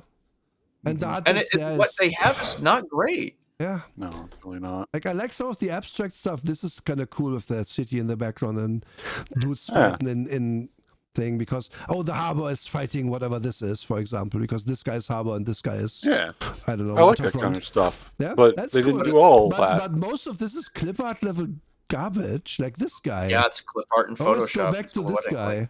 Like, would it have hurt you to like put a third gray on him? Like I see 1 gray, 2 gray, 3 gray, and that's it. Can we crosshatch that man at all? No. possible. Yeah, I'm sorry. We only had $160,000 extra dollars sitting around. We couldn't spring for some chiaroscuro You know what shading. this is also like the art style, or an attempt, I would say, at the art style of Darkest Dungeon. But Darkest Dungeon works because there's a smattering of color in there. Yeah. That Exactly accentuates and gives so much depth to the otherwise very dark and very harsh lines that they use in that game. Like this would work if this guy had like a blue shirt on with a little bit going on, and then the tattoos were red. You know or something. what has a similar art style? Something that's very flat. City of Mist. Yeah. Yes. Yeah. True. And that game is covered in beautiful, beautiful colors. It is so incredible. Like, hold on. I've got. Oh, I was already pulling some stuff up. Yeah. Let's go. It has a very similar, harsh, edged, very deeply detailed vibe, but like, or well, not very detailed. Sorry, literally the exact opposite of what I fucking said. Like very flat, kind of comic booky lines, and it just works because the color choices are great. Their shading is great, and they had very strong art design from the beginning. Yeah. Yep. Like, each of these characters has one color in them, and okay, skin color plus one. Yeah. Maybe two if this guy he has like his jacket on or whatever this fuck is, and this looks super good. It does, But if you made this dude's thing here black, all of it, and then this is gray, and then here's his face, it wouldn't work anymore. No, yeah. And yeah. It kind of, like, what you just showed kind of reminds me of the art from the original D20 Modern Core book, too. Everything was really flat, but, like, it was a good style. It worked well for you're playing a generic modern day D20 game. Yeah, I'm trying to find him. No. Trying to see if he is in here with his clip art. Can be faster if I page down. Nura slamming Holy away crap. at that. Look at how many pages there isn't even art. So here's an alley. Then we get to crew creation. 1, 2, 3, 4, 5, 6, 7, 8, 9, 10, 12, 13, 14, 15, 16, 17, 18, 19, 20, 21, 2, 3, 4, 5, 6, 7. So 25 pages of nothing. Yeah. Like a little bit of reused your very great map. God damn it. Holy shit. And then it says like this. There's so little art, actually. It's all just these alleyways and then some people. Also, this is a book that's mainly one column. Yeah. And we've talked about this before. Whereas the sections that are 2 columns look better. Yeah, right. It's also more readable if it's 2 column, yeah. Yep. Again. Random formatting change right in the middle. Wait, is it possible that whoever wrote this part didn't get paid for it because it's one of the other people? And they knew about 2 column? Yeah. They knew about 2 column, how it flows better. Yep. But they didn't apply the advanced formula where, okay, we have 2 column, and we'll occasionally break up the 2 column with having art for one of those columns. Yeah. As I speed through this, you can see how little art there actually is. Like in this part, this stuff doesn't count. Oh, this is a building. Oh, like this doesn't goodness! count. Somebody really went far with the clip art there. Yeah. Yeah. I foresee someone. I mean, yeah, someone did spend time on this, but this isn't really. Like this doesn't really give you anything. Like they have so many alleyways they drew. Like draw another one, put it in here. That train station was like looking at a magic eye painting because there's just so many vertical lines that I just what am I looking at? So he did have the restraint, I guess, to put himself into this book. That's at least something. Because I don't think he's gonna show up in these last few pages. But look how many pages of nothing. God. Yeah. Okay, I think I'm done. I'm just like I don't want to even do memes for this one. Nah. Do we have anything? I just scrolled past. We have one YouTube short that is just my entire brain. Well, we've been doing this and I hate it and I'm not happy. Oh, the Misery 1080p? Yeah. Sure. It's just the cat. Yeah, that's all. That's it. You know it. Oh no, it's vertical. Wait, why is it is vertical. It's the short. I don't know what you did. I scrolled down. Yeah.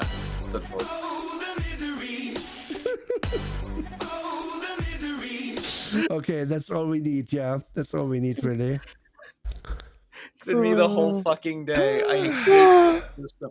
And I said before I didn't like this system. And I have not only been vindicated, I have doubled down. Well, yes, the good news though, Emery, we had very good viewership today. So the more we suffer, the better the viewership, apparently. Oh, exactly. That's great. I get benefit out of your viewership. Listen, next time we're doing a real banger of suffering on your channel, so probably that's going to be great. Yep. And it's Dark Souls, I hope we get 2 viewers for that stream so that my hatred of that game is buried forever. I mean, both fair and not, I don't know. Okay, all right, hold on. Can we talk about because all right. Let's talk about it. Can we talk about the future here? What we're doing. Because this next game, jokes aside, will not be my last episode of Tabletop Talk. Unless you literally die reviewing it, which is a non-zero chance. Yeah. That is true. But we can just Weekend at Bernie's you. Oh, maybe I can just put a Neuroshiny PNG in the corner of my screen and put little glasses on. Yeah, just pay someone to occasionally play a clip or something in the background. Yeah. Yeah. We'll make a Neuro soundboard. Nothing could go wrong with that. Yes, we're just going along talking about it. Then you hear "ara" out of nowhere. Well, okay. So what did you want to say there? But anyways. Because really we've been hit with a bunch of really bad ones. I was really hoping that Dark Souls was going to be the banger at the end of a really long combo, right? Yeah. But it's just more combo. So the question is, what comes after this? I'm begging Nura, we go back to you after that. Yeah. What do we have to look forward to after the sad? I asked myself this question today and was like, oh, thankfully I have 2 more weeks to decide that because I did not think about it yet. That's good. All right, there you go. I will probably try to make it another thing I know from my past. Yep. And we have had good ones with Feng Shui there and bad ones with some others, so who knows? I don't know if I call Feng Shui good. It was at least entertaining. Feng Shui is entertaining and it's a good, at least that's something I forgot to say today. Feng Shui very much at least embodies the idea of moment-to-moment fighting stuff and moment-to-moment happenings. Yes. And tries to really drive home, dude, do this. Make it interesting in the moment because that's how you capture the audience. You know what? Wait, I have an idea. Okay. I have a concept. Okay. We could do a co-stream and finally do our roundtable on GM tips and whatnot. Yeah, true. And talk about some supplements if we wanted to. Unless we want to save the supplements for another time. I'm not really. If you're talking adventure supplements, I'm out because I don't do those. But I'm not talking about those. I was talking about like weird add-ons and whatnot that people have written. Third-party supplements. Cool. Yeah. I would really do those that is at some point. That is a some point. And we can talked about this. Definitely do a GM tips thing. I would love to do a roundtable there. Yeah, we can. That's also not a bad palate cleanser because then we can just talk and we don't have to read a terrible book. Thank God, yeah. Sure, we can do that after Dark Souls because we will need the pause after Dark Souls. Yeah, it'll be rough. It'll be a rough time. I mean, you can say a lot of bad things about Blades in the Dark, but at least they did spell checking. Yeah, that's true. You're right. I will give a quick kind of a teaser to how bad it's going to be in 2 weeks.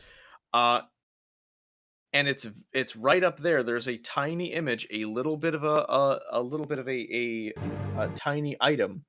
It's where it reads intelligence 10 -1, as if having 10 intelligence in 5th edition is a -1 to your roll, while other things have 10 and they don't have -1. Wow.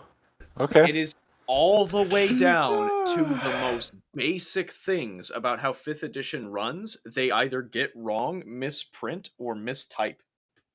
Amazing. Amazing. And that's after they said they screwed up and then sent out a new one. And sent out the fix. Yeah. Wow. Okay.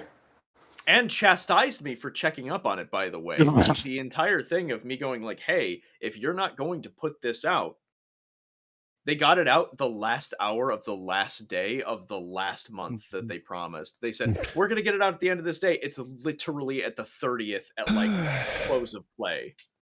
Wow. Close of play US, and they're UK. So they were doing that up to the last second, checking it. And then they still did a terrible job. And they still fucked it up. Even down to that item doesn't work that way. It is so sad. Every single piece of that system is wrong. And I'm very excited to take a look at it and fucking die. Yeah, I think you're right. I think breaking up our normal rhythm after that one would be a good idea. Doing a We've been GM doing this for a roundtable. long time. We've been effectively doing this with like some skips included for over a year. Yes, this is. I mean, we started a bit after. I think it's basically a year at this point because we did start. It's been a year. Yeah. I did some normal episodes about stuff, about role playing stuff like tier lists of classes and so on with Drake, and then I've done that too. We did one about this and that in D&D. And then the idea was, hey, let's combine our power levels and do like these reviews. And these reviews have been great, but also very, very taxing. And I would not mind doing something else for TBH. Yeah. Like, I don't know. I also look forward to that because I know all three of us will talk about crazy anecdotes. Oh yeah. I also really like how I've just become more violent over it. Yes. It's the classic Emery vibe. Is you know me at first, and he seems like a genteel, fine theybo, and then very violent, very aggressive. Yeah, and very narcissistic. As you slowly turn into Elric. And here's my emaciated, just drinking the potions. Yes. Homelander difference. Yeah. Oh, guys, I need to watch need to watch that season. Here's the thing. My parting thoughts on Blades in the Dark, as well as all of Port by the Apocalypse and all of that stuff, right? Yes. If you're setting out to be the next big thing, be the D&D killer, right? You better not miss what you did, because this is all garbage. There's no staying power in any of these, and people clearly realize because no one talks about your stuff anymore. Yeah. You had your literal 15 minutes, because even people hyped to play this, even people who are like, oh, I like this, let's play this. They play one campaign and then they are done with it forever. Yep. Yeah. Yep. Like I talked about the FFG Star Wars and how I've done my one. That one was almost like 5 years. It was a really long one, but it was one, and I'm good, right? I don't feel like I could do the same thing again, right? For like Conan, I feel like I could run a couple of different Conan adventures, but I also don't think I'd run a big, a big campaign. I think I would run it similar to how I think Pulp Story should be run, very small stuff. But then, like, D&D, you can just keep going back to it because the rules keep working. Yeah, there's just games that actually like allow you to do whatever you want, and that's what's good about them. Like, Cyberpunk and Shadowrun are very similar, Yeah. Like, just keep working. Yeah, it's basically and keep running. Vampire too. Yeah, the only thing those games tell you, this is the basic idea. Like we are in the nightmare future, and there's magic or not. That's the difference between Cyberpunk and Shadowrun. Or we're in the past, there's magic, or we are in the now and there's vampires and werewolves. And and they just have the fucking balls, if we even want to call it that, to let the players and the DM just decide what the fuck they want to do with that. But like I'm gonna say right now, these Powered by the Apocalypse games, we alluded to this, but I was a lot angrier, and now I'm just more somber. I'm back to I've got the demon of ambition back under control. I got it crammed right back down in the tin can. Yeah. But like, so I'm gonna trace this from Monster of the Week. Monster of the Week comes out at the height of the Supernatural fandom.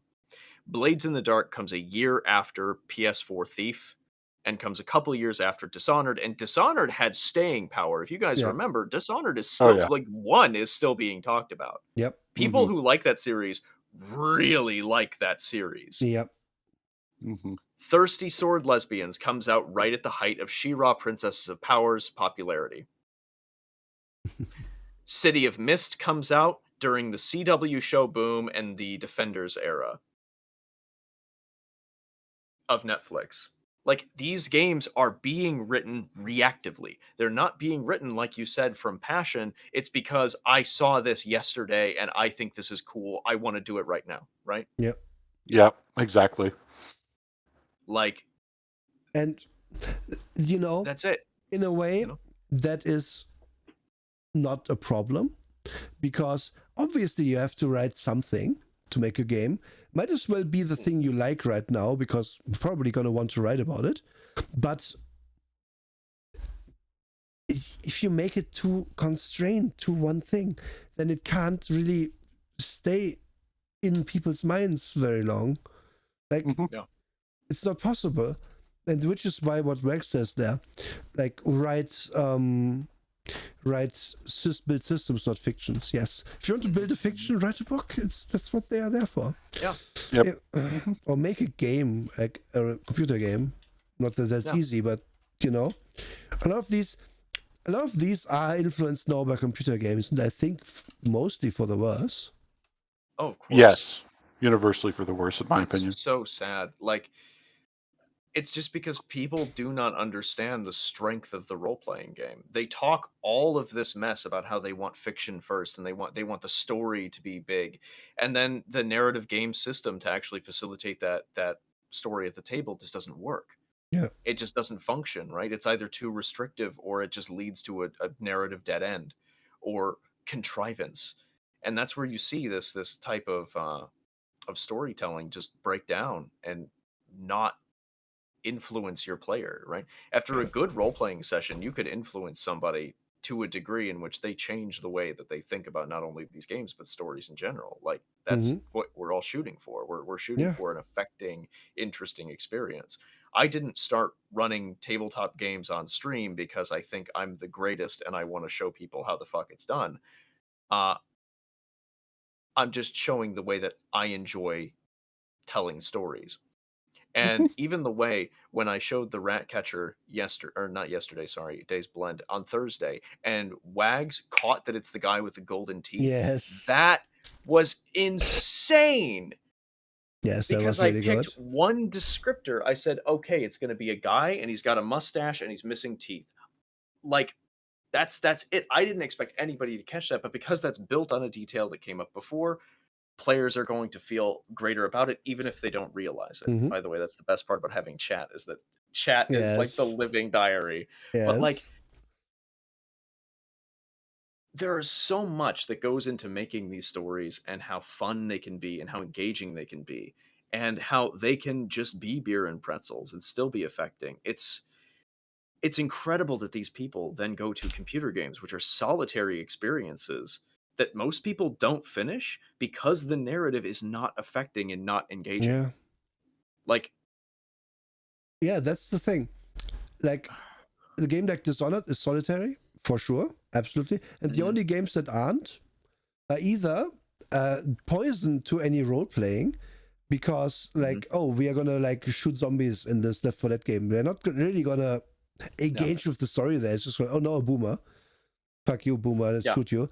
And or it's like an MMO, which is the closest you can get to that. But in an MMO, there is never any mechanics about role playing. It's always only mechanics about how do you beat the boss? Here's your rotation to do the most damage, because those games aren't made to role play.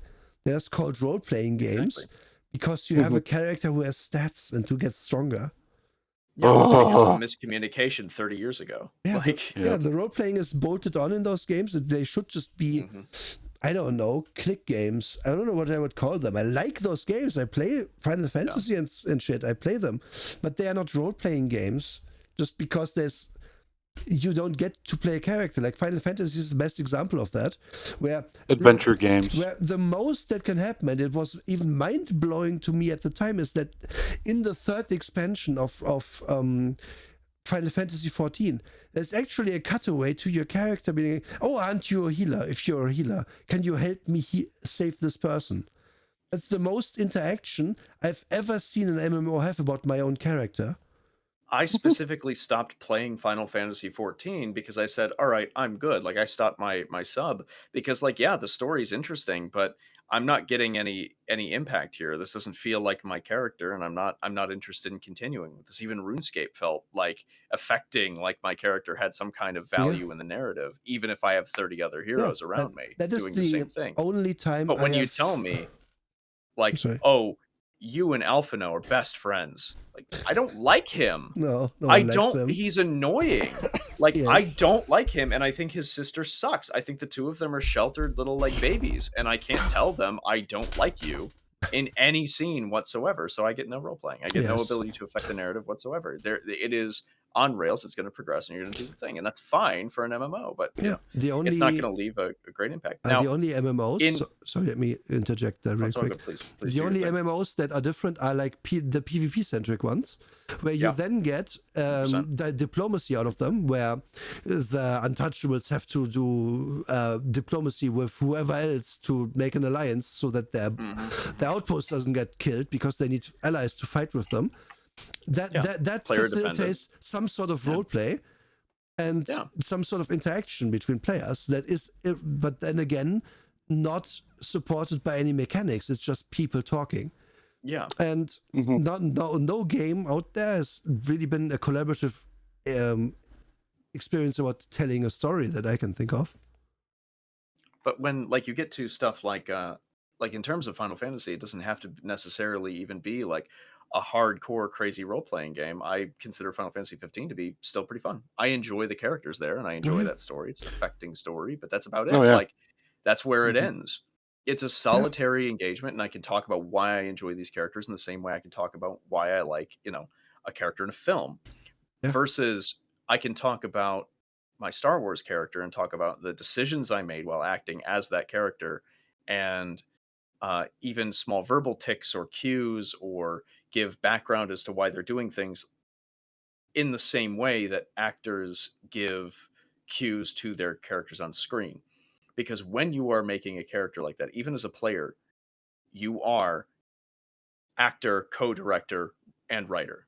Yeah. Yes. You're not the scenario writer, but you're the writer for that character. Like it's on a comedy series where you get handed a character to write their lines. Like, and that creates an incredible cooperative narrative. Yep. This shit, where you bully somebody into being your game system for a night, is disgusting. God, that's putting it very well. Yeah, that's what you do. Yeah, it is.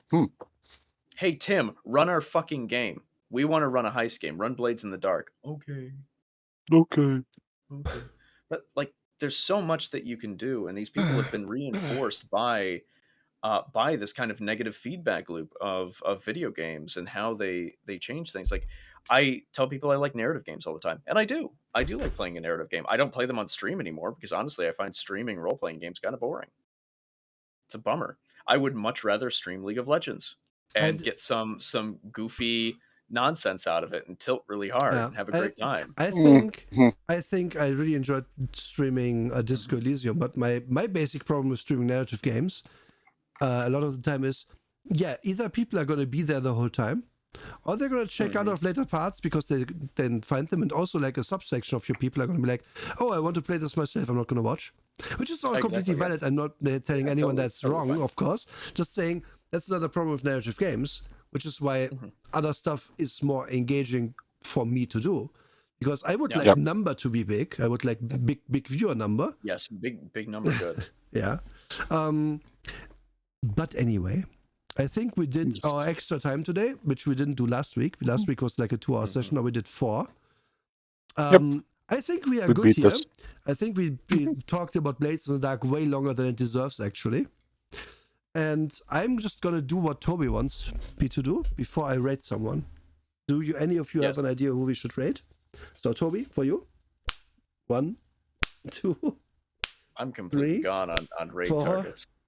5. Ouch. Then again, I'm on the no raid Emery arc. Oh, are you okay? Oh yeah, I just don't raid anybody anymore. Huh. I don't get any on my stream, so I mean, I usually just end stream. But you do you. You do what you're doing. I had someone picked up, but they just ended. Let me see who else. That kind of day. We're definitely rating someone.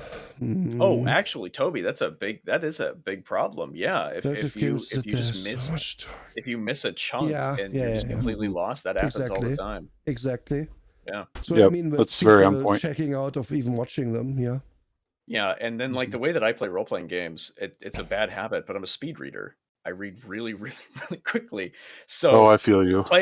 If you go into my Pillars of Eternity streams, you see me read at like 300 words per second and click through options, like within the frame that they show up.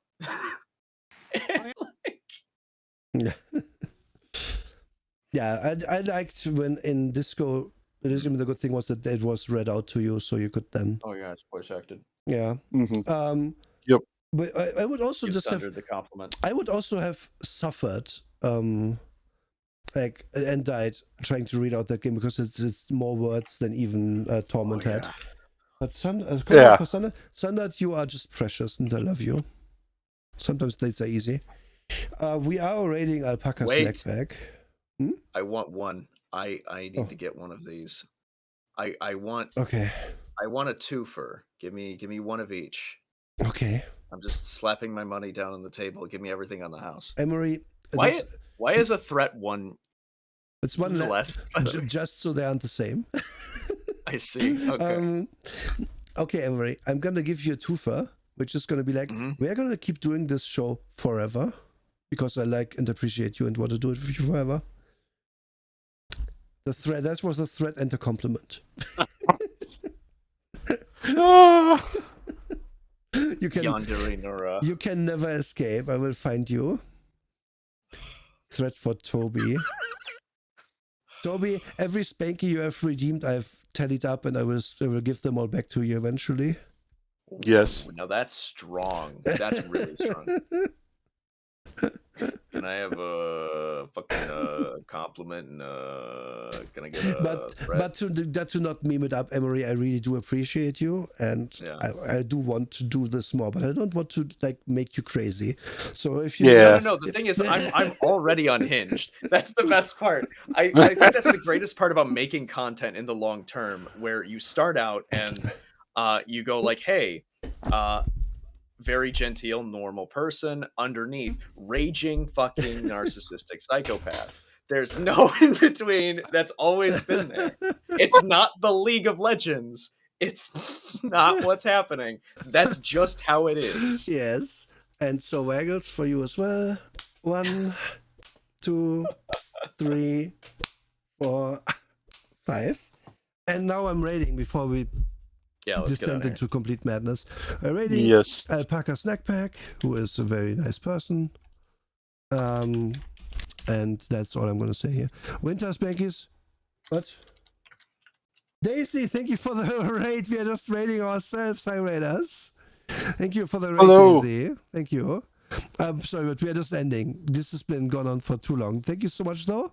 I really appreciate it. I will pay it back one day. And Winter, I'm doing your Spankies on the way out. But hi Raiders, I'm Nora, I'm Vampire on the Internet. I'm in Horny Jail. This is Emery and Trek. They are very nice people as well. How are you? And we do this show every 2 weeks. And next time it's going to be in Emery's channel, and we're going to do last image on the stream. Okay, sure. Yeah. When did you send it to me on Twitter? Holy shit, people can be not. I will never get this show will never end. What? You did send it. Oh yeah. You want me to wait? Is this young Colonel Sanders? What the fuck? Is this the right one? No, this is the wrong one. Wait. Oop, I closed that. That's not lost. No loss for anyone. So this is what Daisy wants me to show. I'm gonna zoom in on it. It's young Colonel Sanders. I cannot unsee that. That's excellent. That's man with qualifications. I'm sorry, it's young Colonel Sanders. I can't. It's done. That totally is, huh? Wow. I want to see reactions. Okay, I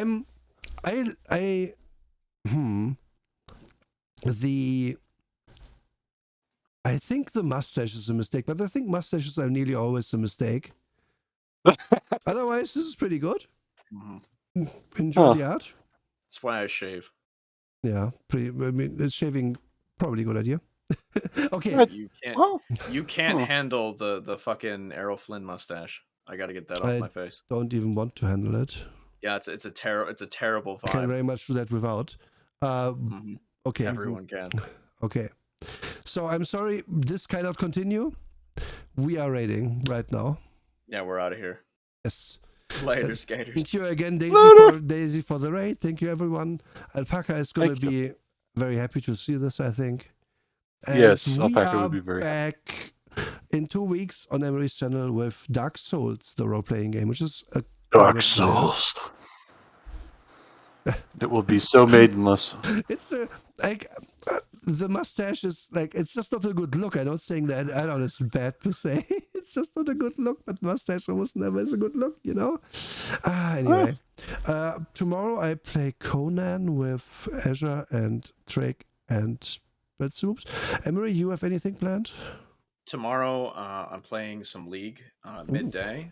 I was originally going to deal with the Ultimate Spellbook and the Star Guardians thing, but I'm probably just going to hang out and do some weird low MMR matches and just goof on some stuff and talk about why the Star Guardians event is kind of bad, because it's kind of bad. I only saw glimpses, but I think putting a weird story in your thing is maybe... And I got gifted a shit ton of Masterwork chests, so I'm going to be opening like 10 of those things. Nice. I'm not sure what that is.